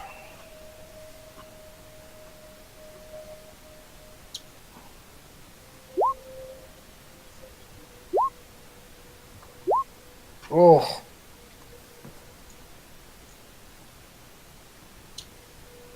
It's not terrible, but not enough. You see the as you kind of roll it into the area, the colors of the gases or liquid or whatever it is inside takes on kind of a greenish hue, and then it seems to maybe stop working. You don't know, and then after that, nothing else seems to happen. Okay, I guess I picked the jar back up. Okay, do you move? You stay put. I stay put. I have nothing I can attack at the moment. Okay, that was kind of your action anyhow. So okay, Yep. Let's see So okay, you had one then. Julien, it sounds like you had another. I think there were more. Who else has them? There was 5 total. We each have one. No, that was the potion of healing. There was 4, so 4 of these. it really depends on who doesn't have one. Paris doesn't have one, and let me read here. Oh, okay, Necton does have one. Right. And so it must be Karis who didn't take one. Right. Okay, so you each have one except for Karis. Got it. All right. Okay. All right, Bedouin, you're up. Seeing Piccolo's jar change color, I will try to do the same thing. I will take my jar out and roll it. So 3d6. Yep. You can just do a /R space 3d6. That's a quick way. That works.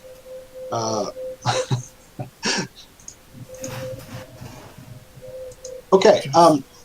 It turns entirely green, and the colors continue to kind of roil inside yours. So you don't know, maybe Piccolo's was defective, but as soon as you roll yours in, and it seems to kind of like change color at the same time as it's changing, you also hear the sound of the Piper music start to diminish and eventually disappear, and at the same time, your sense of this evil presence changes its focus from this entire cell block, although it was right there in that space most strongly.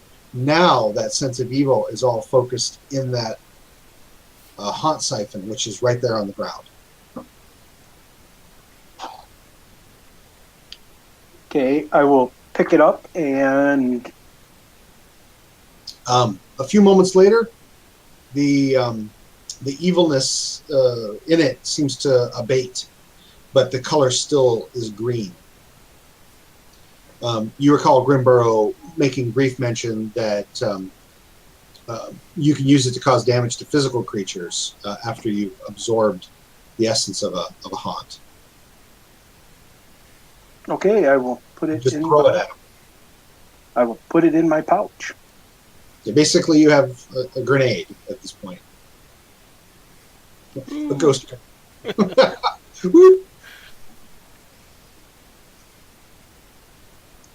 Okay. Strangely, as soon as that happens, you hear clatters of bones in the rest of the in the rest of the cell block, and it all seems to grow quiet.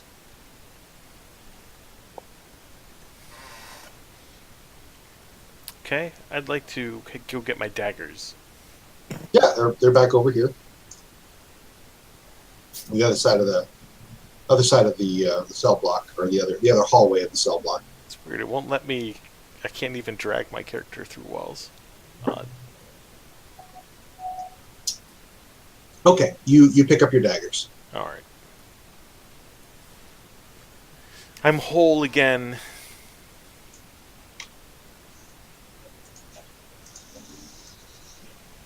Okay, let's do a quick walk around to make sure all of these creatures are indeed quiet and resting.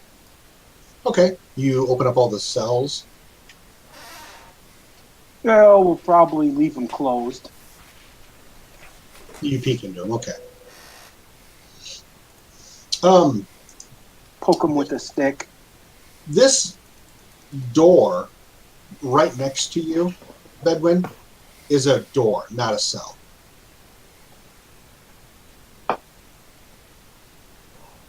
This one right there. Yes. I will call Julian and Piccolo over and ask them to examine it. They may be equipped to... I would say this is a door. I nod wholeheartedly. Has it got a lock on it of some sort? Yeah, it seems to be of a similar construction to that outside door, meaning strongly constructed. Oak, banded in iron, decent lock on it. Is it locked? It sure is. I would like to attempt to unlock it with Okay. my tools.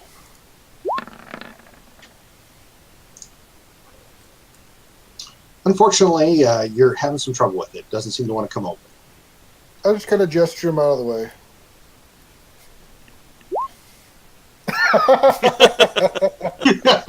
You have no greater effect than he did. This lock is old and rusted tight. This appears to be a job for the We have Warhammer. oil. We can try and pick again, can't we? Not today. Oh. Come back next level. No. Okay, so let me turn that off. Okay, otherwise, everything up here seems to all be cells, you take a look into all of them and find bones, but the magic that animated them not only seems to have faded, but when they fell, the sinews that held the bones together fell apart. These things aren't coming back together. Okay. I will suggest me and Necton each stand, opposite on the door and get into a rhythm where he'll swing his hammer, then I'll swing my hammer and try to beat the door open. Okay, yeah. I'm not going to make you roll for that. I mean, you have nothing else in here that's problematic, so it maybe takes you a few minutes, but you literally batter that door down. I leave my hearing protection in as we do so. Okay. Inside this room,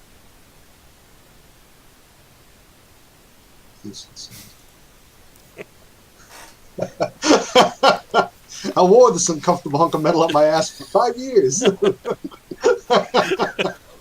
That's right. Okay, so you see, as you open the door, as you batter the damn thing down, that there is a wooden railed ladder with iron rungs set into it, leading up to what appears to be a trap door up above.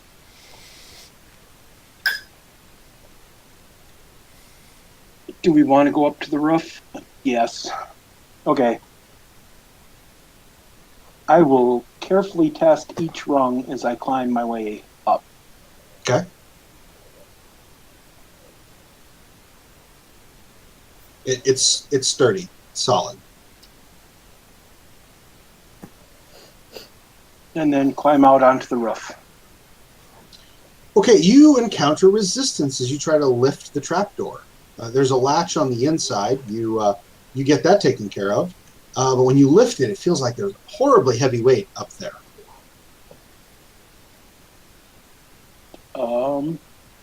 Well, I try to just muscle it open. I would All like right. to aid him by giving him words of encouragement about his brawn and strength. Make an athletics test. Unfortunately, because of the fact that you're on a ladder, there's really no easy way to give you help. So you're pretty much on your own. My encouragement should be plenty. That's right. Necton says, Sir Bedouin, you want to let me give it a try? Yeah, I will climb down and let Necton climb up. All right. You see Bedouin, he gets up there. He gets up there high enough where literally he's got his head kind of laying flat and his shoulders are literally masked right against the trapdoor.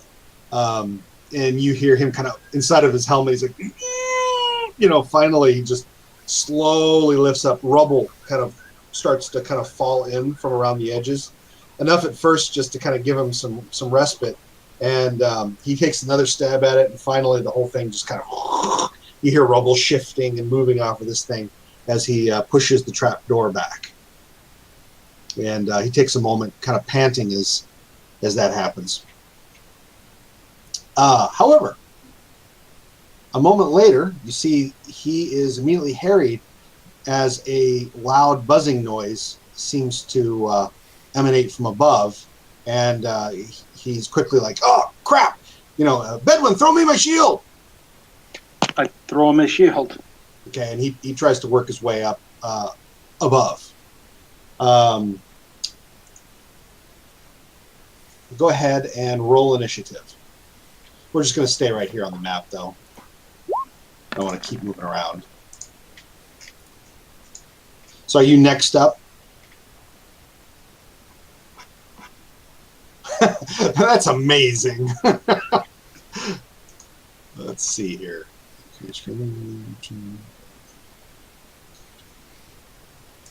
I'm slow this time.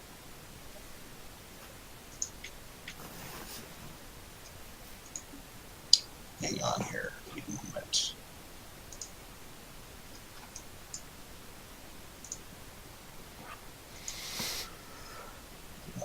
these.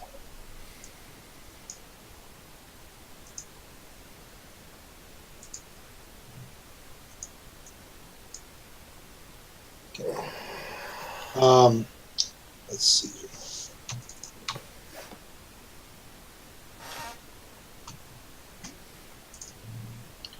So, let's see, tries to attack him. Nope.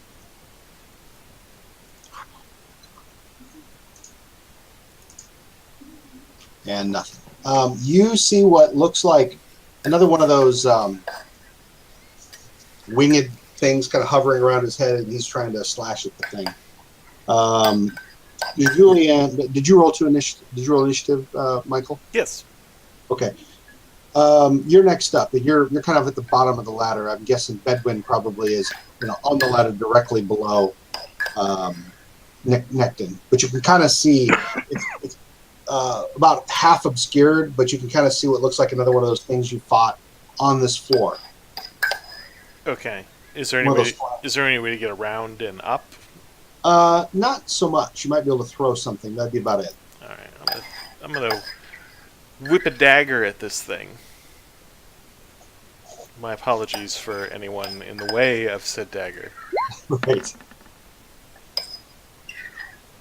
That's a hit. That's enough. You bury a dagger right in this thing's body, and it comes clattering down on Necton's head and then down the ladder. It's over. All right. I will retrieve said dagger. You got it. Okay. Well, that was over quick. Did you find anything in the room when I was searching? In this room, no. It's just simply appeared to be an access to a ladder, and then that ladder, of course, went up to a trapdoor. Right. I meant the cells in the room we're in, general room area that we're in. Nothing in the cells so far, no. Necton, he climbs up the ladder at this point. He tells you, Bedwin, that you guys are on like a roof. He's on a roof catwalk, looking out over the grounds, and as you come up behind him, you see that there's like a watchtower that you went up into, but the interior of it started to crumble, fell down on the trapdoor. So there really appears to be nothing else up here. But you do see like something like a nest, which is probably where that winged creature came from. Nothing of value in it, though. All right. I'll climb back down. Okay. Check it out. Yep. You guys are back down in there. How about the door to the north here? Oh, sorry, I was not there. Okay, well, you can see, you can kind of see through the rubble off to the side there. Oh, okay. But yeah, the door is shut. It is not locked, and it appears to be, as you kind of push the door open, appears to be a general privy, a group privy, as it were. What a wonderful find.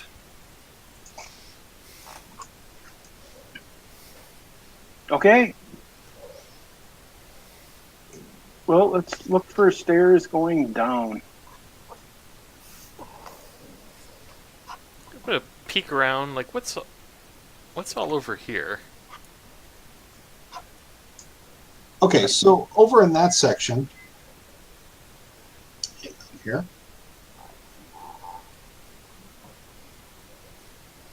Oh, come on.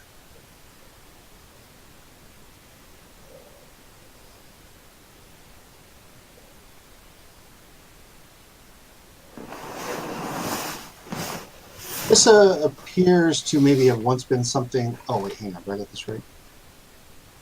Damn it. Come on. Sorry, folks.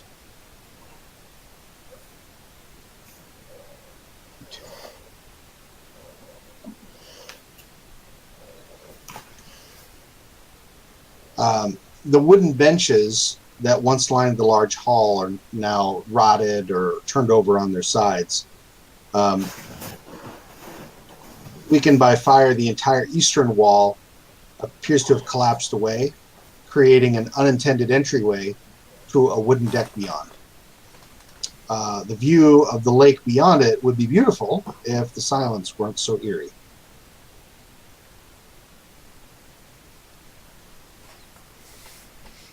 All right, lead on. So yeah, there does appear to be an open deck out here beyond that. All right, but I don't see anything on the deck. From your vantage point outside, there does appear to be overgrowth, maybe like vines of some sort that have they're just visible over on this corner outside. Okay. All right, You've got, just within visual range here, by the way, there's a set of double doors right down here by you, Bedwin. There is way down here another set of double doors that you're able to see. And then, of course, to the south, there's a whole section that you haven't explored at all. right. Okay. How about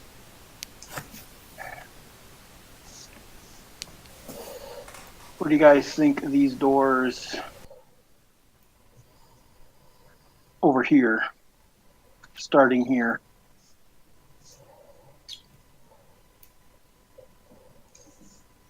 Necton comes over to back you up. He's right here.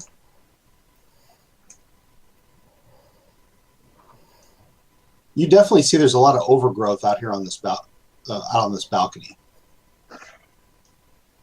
outside of the ruins of the wall. There are a pair of double doors.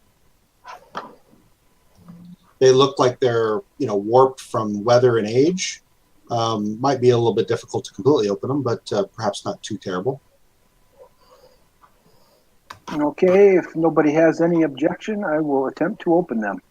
Necton moves around to the other side to open those up as well. Hang on, let me move Karis and the familiar up closer. Okay. Make an athletics test. There's a door down here you're able to see too, Piccolo. Okay, that didn't look so good. Let's see if Necton does any better. Oh, yeah. He bashes both those doors wide open.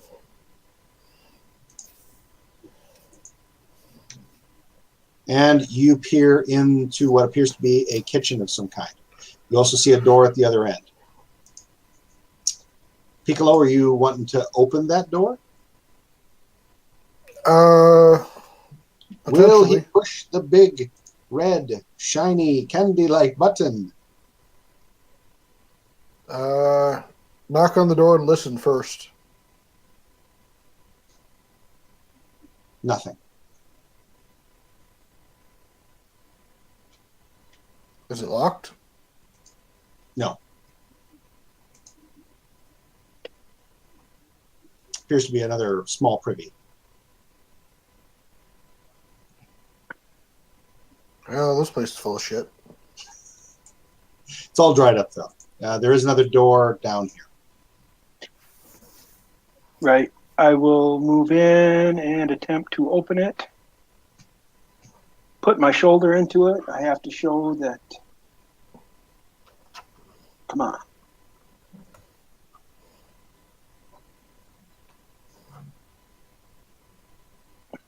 There we go. I feel better about myself. All right. Yeah, that it is stuck still, but you're able to get it open without too much difficulty. You head outside on the balcony there, Piccolo? Sure, I guess, yeah. Okay, hang on, we'll get to that. Okay, you peek in on what must be a pantry. So let me give you a little bit of information on the kitchen and the pantry.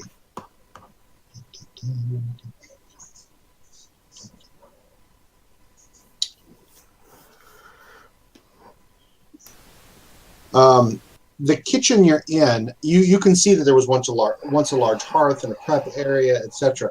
Everything is blackened and charred. It looks to you as though the chimney must go all the way through the center of, not, well, I shouldn't say the center, but it goes all the way, maybe floor to floor. The fire crawled its way up into this area and then worked its way outwards.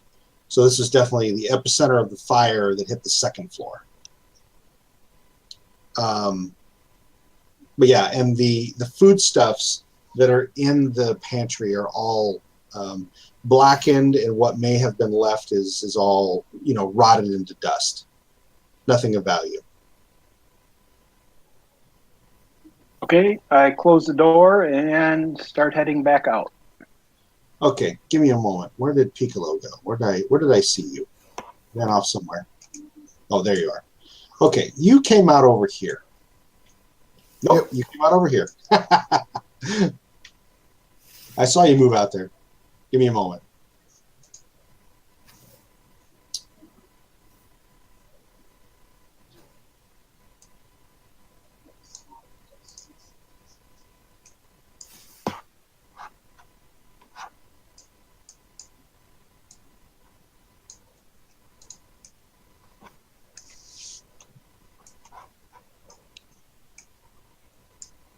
You see a giant mass of brambles all the way over here.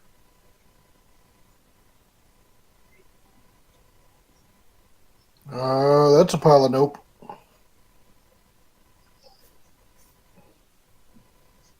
Leave it be, or you head back inside? Leave it be for now. Okay.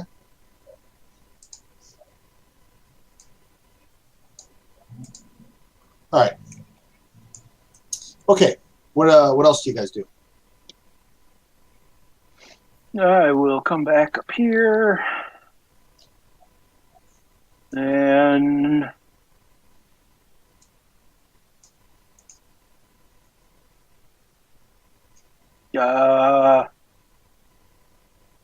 where was the other double doors? Yeah, move to these double doors.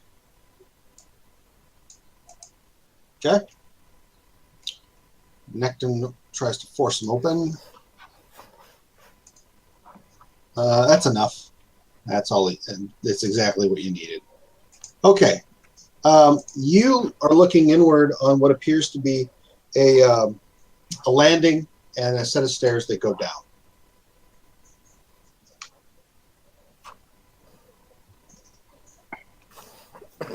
Should we check this area due south before we head down the stairs? Yeah. Finish our explorations. Right. So I'm going to try to get to a point where at least I ask if you want to take a break, about every hour.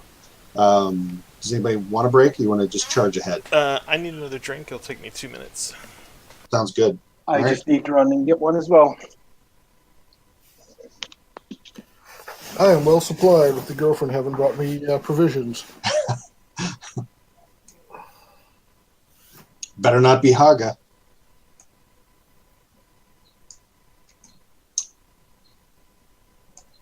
So is Bobby still living with you? Yep. So do you have like a separate apartment kind of thing, or do you interact a lot? I have a brag. Bonus room above the garage, and he kind of haunts that. A space above the garage? Yeah. Cool. How long has he been living with you? Almost a year and a half now. Pretty good arrangement. Does he cook you a lot of curry? Yeah, he cooks when we ask him to. He helps take care of the house. If I go have to travel for work or something, and Rebecca wants to go with, he'll take care of the dogs. Or if we go out of town to visit Rebecca's parents. Cool. Mostly just kind of does his own thing in his room, and he mostly rants online. Sometimes. It's the enjoyable part of my feed.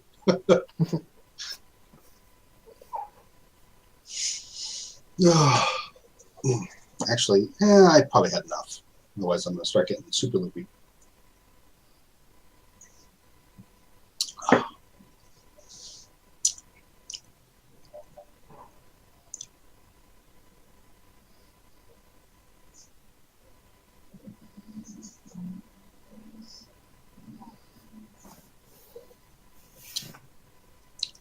Is that Batman on your phone? Yep. Did you see Wonder Woman? Yeah. The funny thing is the best part of Batman versus Superman was Wonder Woman. Oh, hell yeah. I mean, Agreed. it was the only reason to even watch the movie. I mean, otherwise it was just that bad. Yeah, it was not good. That's true. Yeah, the whole thing, like, oh, after all the planning I've done to kill Superman, I'm going to stop now because, well, first of all, I'm going to violate my own plan to, violate my own ethics and kill someone. And on top of it all, I'm going to stop, right, because he said my mom's name. That's amazing. Yeah, I was like, wow, it's just become an orphan off. All right. Right.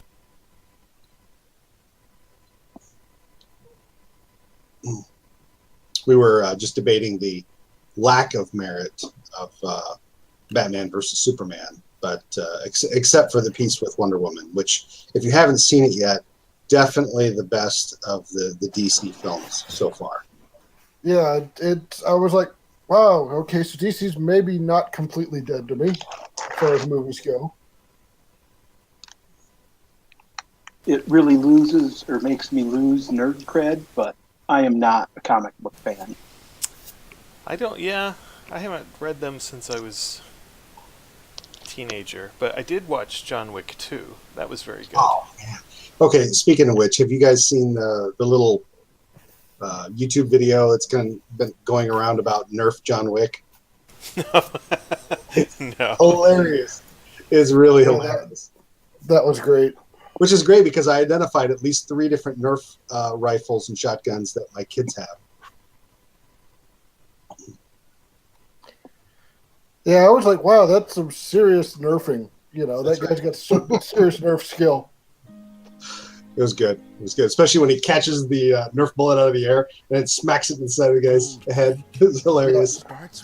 All right, so here we are. We're back, and just the right balance of sweetness. Yeah, you guys just opened the doors heading down to the basement. I think you had decided you were going to maybe go explore the southern side of the second floor. You have no idea what you've done. Correct. I'll see you on the other side. I gesture out and point to the brambles.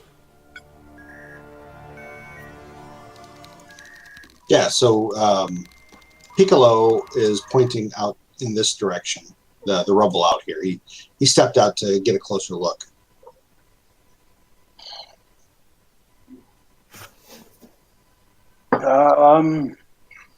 I will look. Do we need to investigate out there? I just kind of shrug and, and What's that, boy? Timmy fell down the well again? yeah. Damn Timmy. Well, I say to Julian and Necton, well, we might as well go look. All right. Okay. You guys head out on the balcony? Yeah. Okay, give me a moment.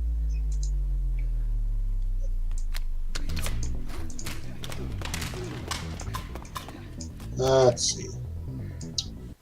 Put you. Then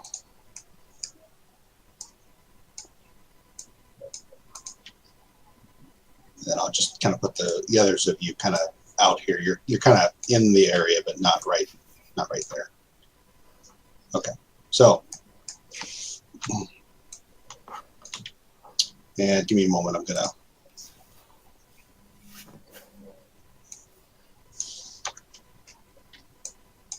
Yeah.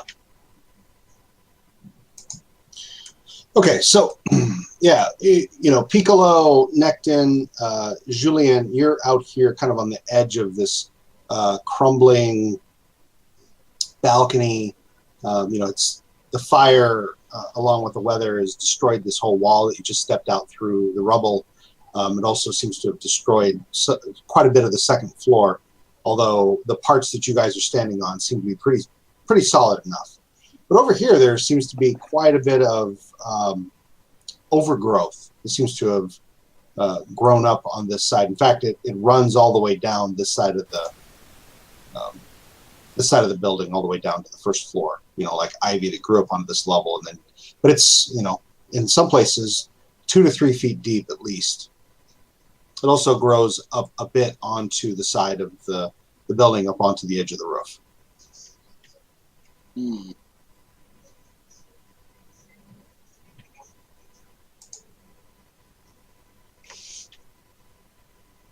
I will look back at Piccolo and say, "Did you see something in there?"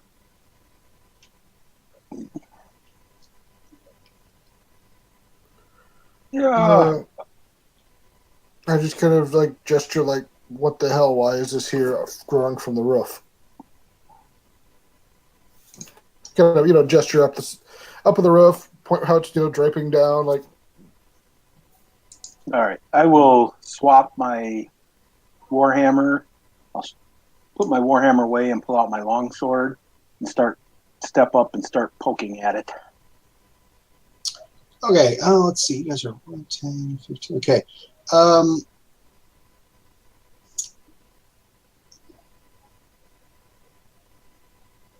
Piccolo, Nectin, and Bedouin, you guys all need to make a strength saving throw. this is going to suck for me.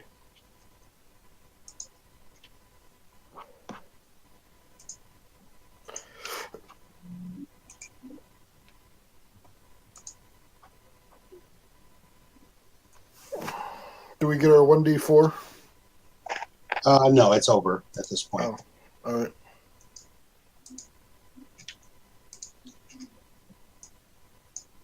Oh, you're not going to have too much trouble. Everybody else, go ahead and roll initiative. All right, so that was a strength check, Jason. You need to make a strength saving throw. Oh, Bedouin, sorry. you're fine. You roll for Nectin. He's fine. You are not fine. You are currently restrained. Okay. That starts the round. I think we're pretty much in order. I'll start with you, Bedouin. You move up there. You see a almost kind of a man-like shape rise up out of the mass of thorny brambles right there in front of you.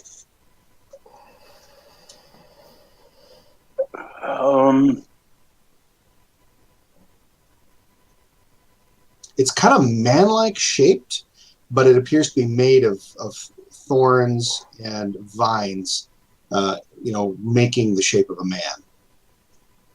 It's about man-sized as well, roughly. A little taller. Maybe 7 feet tall. I know it tried to grapple me, correct? Oh, yeah. Yeah. Okay.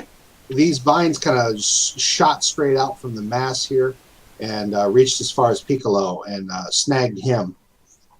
Then I will swing at him. Okay. That is a solid hit. Okay.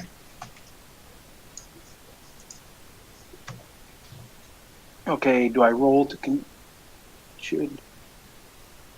let me roll again to confirm. No, this is not Pathfinder. Oh yeah, sorry. It already did the damage. 6 plus 8. Clearly you played Pathfinder. Yes. That's funny. Okay.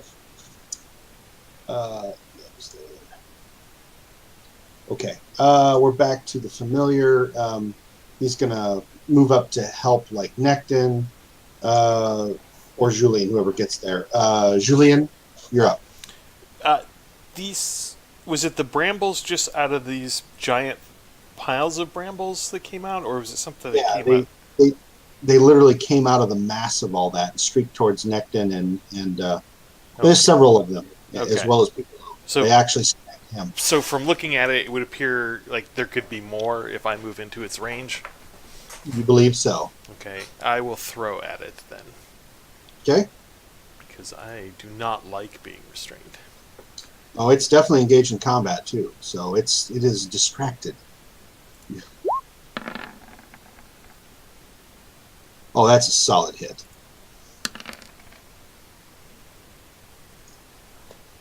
Okay. Not enough to do it in, though. All right. Can I throw a second dagger at it? Sure. Miss. Ugh. Okay, Piccolo, you are currently entangled.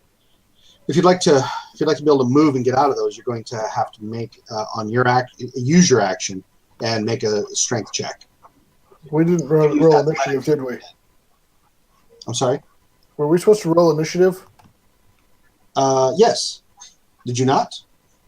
None of us did. No, you just. Oh, I'm sorry. I pulled it up and thought you already had. I'm just using the initiative that you had. It's your turn. I can't even see that. Oh, really? No, yeah, really. Okay, well, it's your turn. You're fine. Okay. Yeah, do saving throw, I guess. Well, you rolled a 20 high enough. That's fine. It was actually an athletics test, but that'll do. Oh, sorry. No, you're fine. You break free, but it took your action to do it. You can still move though. I hulk out at it. Hang on a second. Let me close the door.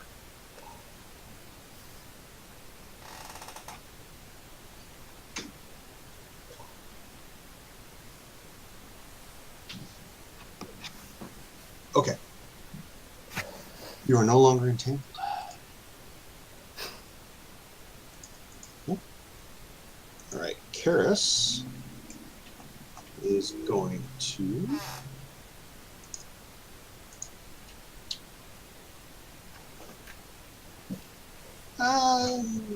she's going to shoot a crossbow at it. Hits it. And downs it.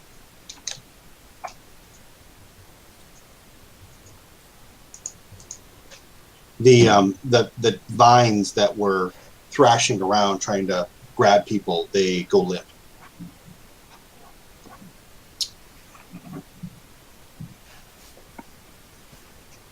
I would like to attempt to retrieve my daggers. You want to head into that mass of thorns? I'm gonna cut it away with my short sword. Okay, you take your time. You do that. I will assist him.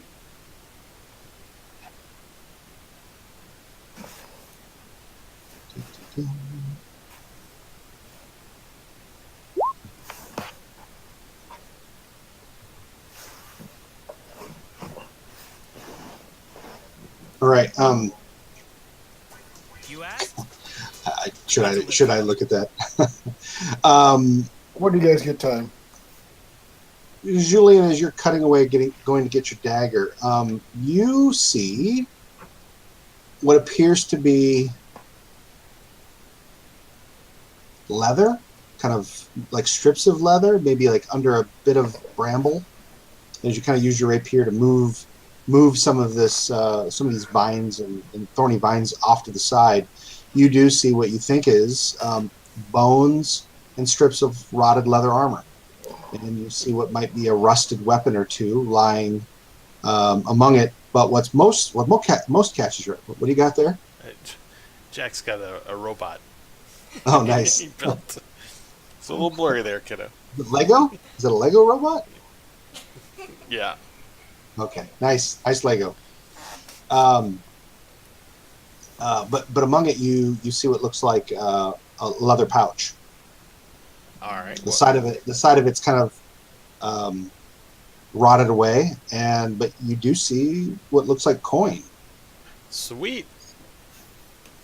I will snag that as I grab my daggers. All right, you use your rapier to kind of gently pull it out without spilling all the coins, and you find that tucked away in this little pouch was 24 gold pieces, 3 platinum, and a gem. 24 gold. Anyone here have an eye for gems? 24 gold, 3 platinum. Julian has an eye for all wealth. What is having an eye for gems? What would that look like if I had an eye for gems? Well, generally you might have like a an artisan skill related to it, or No. I'd say investigation probably would be helpful. Anyone? I am. Is Julian making us all aware that he has found this, or Yeah, I'm not hiding it. okay? Yeah, just make an investigation roll, whether you have it trained or untrained. It's fine.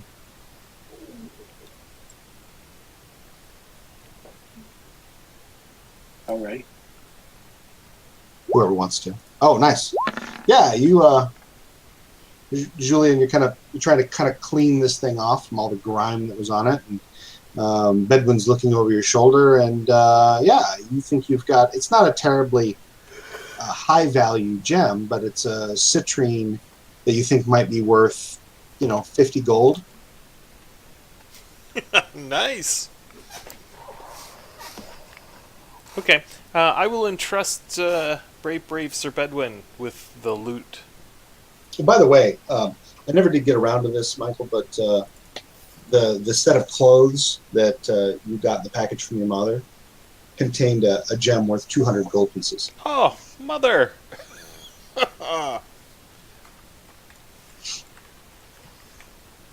That I'm not sharing with the group.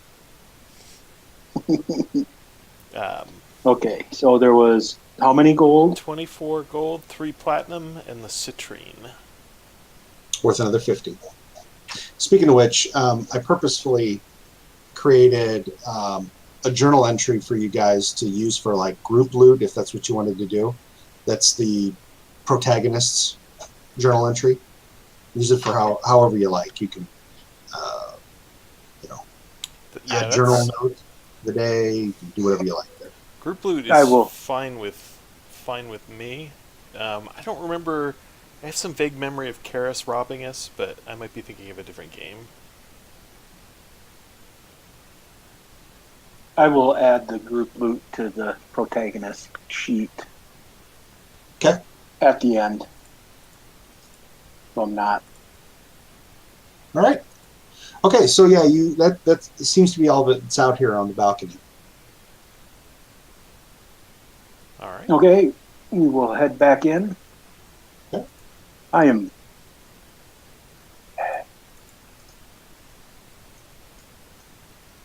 And then head to the south there where.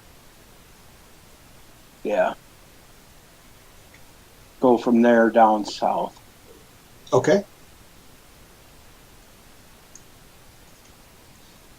All right. So what you're looking at, what's directly ahead of you, is a guard area blocked from the cell block by an arc of iron bars. Within, you see an old wooden table and a few chairs. So you think this is likely where the guards monitored the cell block from a position of safety. You're also able to make out a door here.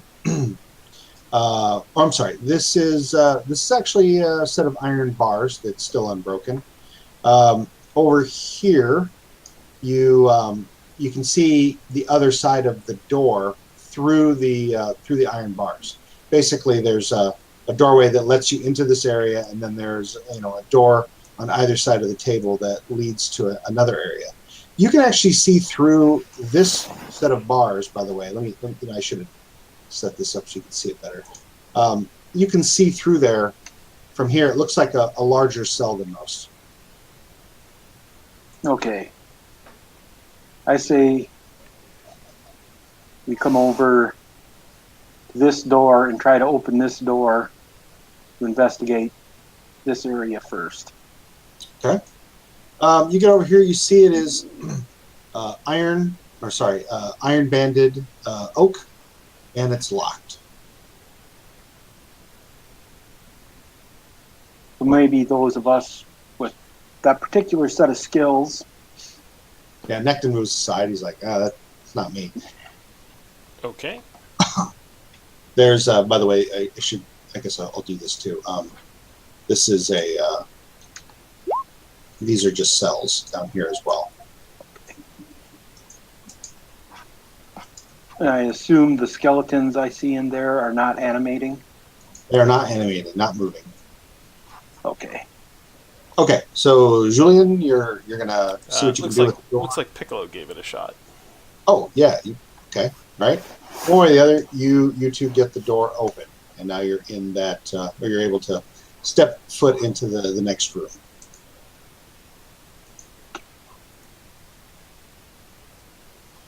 Necton Are the moves in.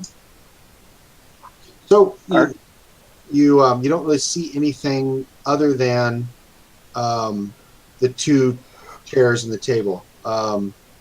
There's really nothing else there. No doors or anything? The two doors beyond it are warped with age, but otherwise appear, they're not like the locked doors. So they're not locked. They're just warped with age, but not locked. You're able to push them open without too much difficulty, and the room beyond, basically you're kind of looking out over an open area, so that you're now open to the sky. So Piccolo, the area you're out onto appears to be like a balcony that overlooked the front door, but the leading edge over on this side looks to have collapsed with maybe fire and age and weather. But here along these edges, you can kind of see the original crenellations where you assume like maybe guards with bows might have took fire against escaping prisoners or something like that, or invaders. Okay. Nothing else of value out here. okay. And that is pretty much everything, right?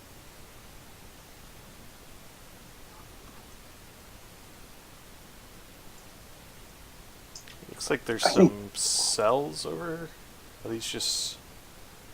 Are there, where I'm at here, these two doors? Hang on a second. Hold on. Yeah, so this is both of those are doors. Oh, by the way, so Piccolo, as you're looking at the room that's just south of you, definitely a more nicely appointed cell and larger than any other that you've seen. But yeah, Bedouin, that's a door to your right and to the south of you. Okay. Is the door locked? Where you're standing, Piccolo, there's a Yes. set of iron bars, and yes, they're locked. It's closed. You don't see like a skeleton or anything else out here in the open. All right, I'll try and pick them. Okay, no problem. It opens. Okay, and were you planning to try to bash that door down, Bedouin? Well, I'll see if it's unlocked. If it is locked, I will. They're aside. just that warped with age, but they're not like the iron banded. All right. Yeah, then I will try to put a shoulder into it. Okay. Necton helps you, so you get advantage.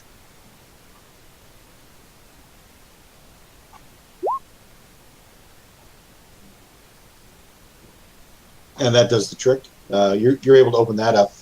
It appears that this is like a closet, nothing more. And then I will try to open that door to the south as well. Okay, go ahead.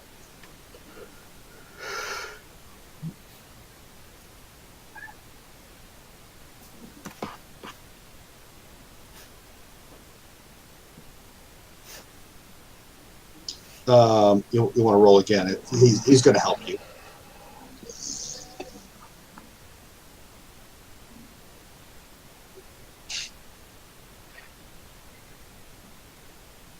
I will step aside and Oh, you want to let him do it? Okay. All right. I will assist him as well. Oh, come on. Where is that? Come back here. Anything in my room? I'll get to that in just a second. Okay. He breaks that door, or kind of pushes it in, and it's a similar deal. It's just another privy down in there. Now, over to you, Jason.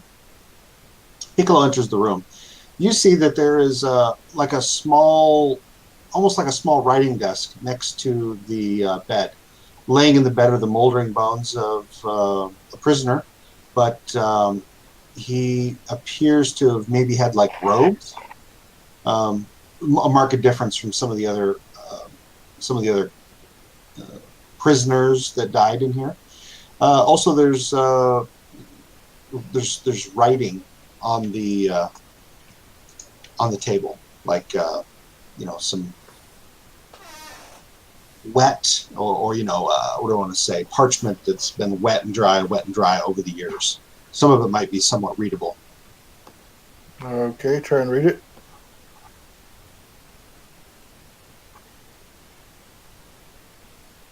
Okay.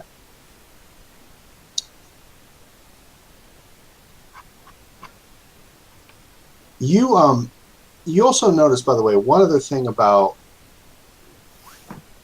this guy. He's the guy laying in the bed. He's wrapped in numerous chains, and on each there is affixed a number of weights emblazoned with different symbols. Make a religion check.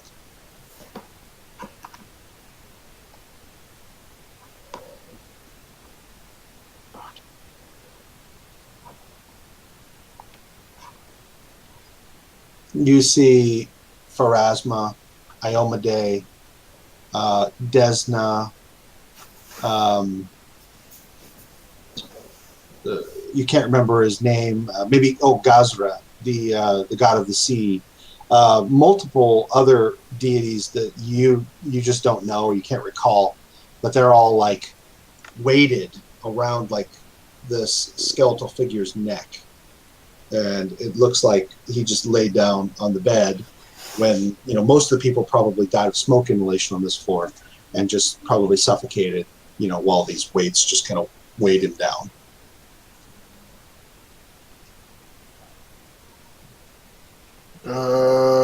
Anything in the writing? You find that it's almost impossible to read. You might be able to take it back and do some more work on it later. Okay, I guess I take it and read it, and then further examine the body. Okay. Aside from it appears to you as though these chains with the weights were almost crafted as like a specific form of punishment for this person. It's about the only thing you can really get out of the whole thing. It's kind of eerie. Well, yeah.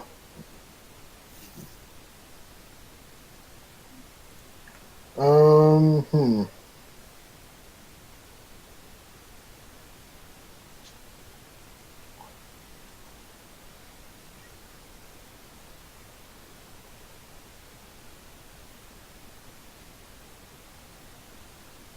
Okay, yeah, you guys all kind of move in there, and you see that Piccolo is, looking at this writing that seems to be, just destroyed by maybe smoke, by the weather, by the elements, rats, dropping. It's just, it's pretty much unreadable.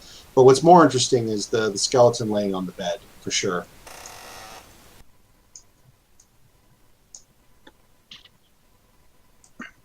I try to think back.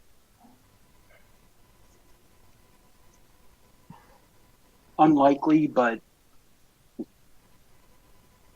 so a lot of different symbols, like holy symbols, Yeah, chained to this guy. yeah. Piccolo points them out to you. I mean, there you see Iomade. There you see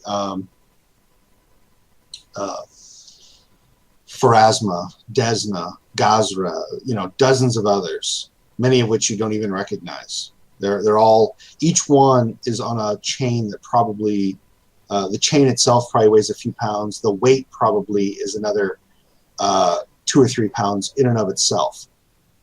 Somebody took the time to forge these weights with the symbol pressed into the steel of this weight. I think back through my religion classes and history classes on Was there, well, okay, so he's in prison, so he'd have to be a criminal associated with, like, anybody that all the churches specifically would have charged with something. I'll let you make a history or even a religion check, whichever one you choose. Are they notably good gods, neutral gods, bad gods? Mostly good and neutral gods. Like maybe they're Only trying to thing bind that- someone? I'm sorry, I missed what you said, Jason. Like they were trying to maybe bind him? Yeah, but what you think, Bedwin, is that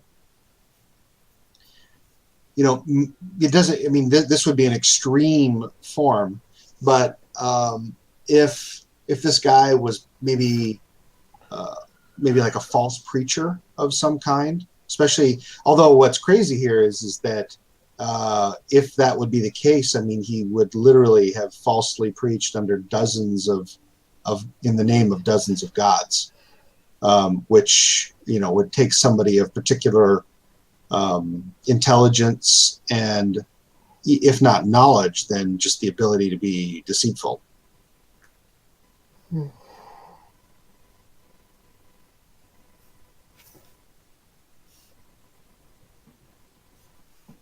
I make note to look into this guy later.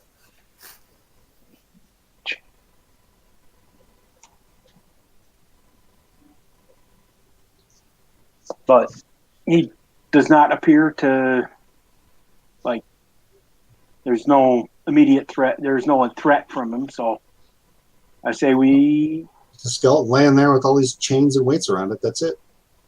go downstairs. 'Cause we've pretty much explored this entire floor, right? Mm-hmm. Okay. Yeah, I say we go downstairs. Okay. Where did Necton go? What did I do? Oh, he's over here. Okay. He moves over here with you. Okay. Okay.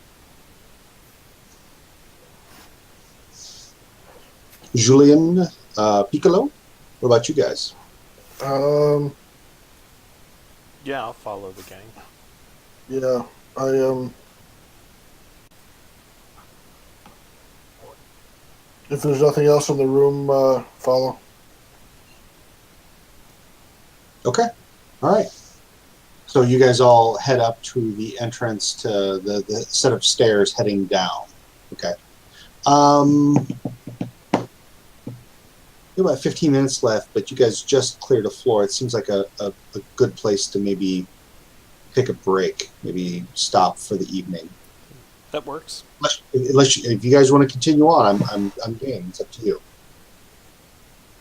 No, this seems like a logical place to stop for the night. Okay. All righty, guys. All right. Gotcha. Everybody available next Monday? Should be. Should Yep. be. Okay. I'll check in with Jordan and see what's going on there. All right. And we're still expecting. Let me take a quick look at my calendar here. Hang on a second. I'm still expecting Nate to return in 2 weeks on the 3rd. But let's talk about that for a minute. Obviously, the 3rd is right before a major holiday, and I got to check to see what my availability is. Do any of the three of you know what your availability is on that Monday? I should be available. Probably available, but I can't say with certainty yet. I'm not 100% certain yet Okay, either. I'm not either. So let's all. I'd say obviously by next week we should know for sure. I mean, I'm not in a big hurry to know, and I'm flexible either way. So we can kind of play it by ear until next week, and I would just like to give Nate notice if we're not going to be here on the 3rd. Yeah, I think I should be, but we'll see. 21st, I'm definitely not available. July 21st. July 21st. The 14th is iffy. We'll see. I've got a. We're driving to Colorado, so I'll be on the road, but it's just me and Jack, so I may squeak in for at least part of it. 28th, I should be back. Okay. All right. Well, we'll. But so far, we're all available for next Monday. Yep. Okay. Well, thanks everybody. All right. See you next week. See everybody next week. Hasta luego.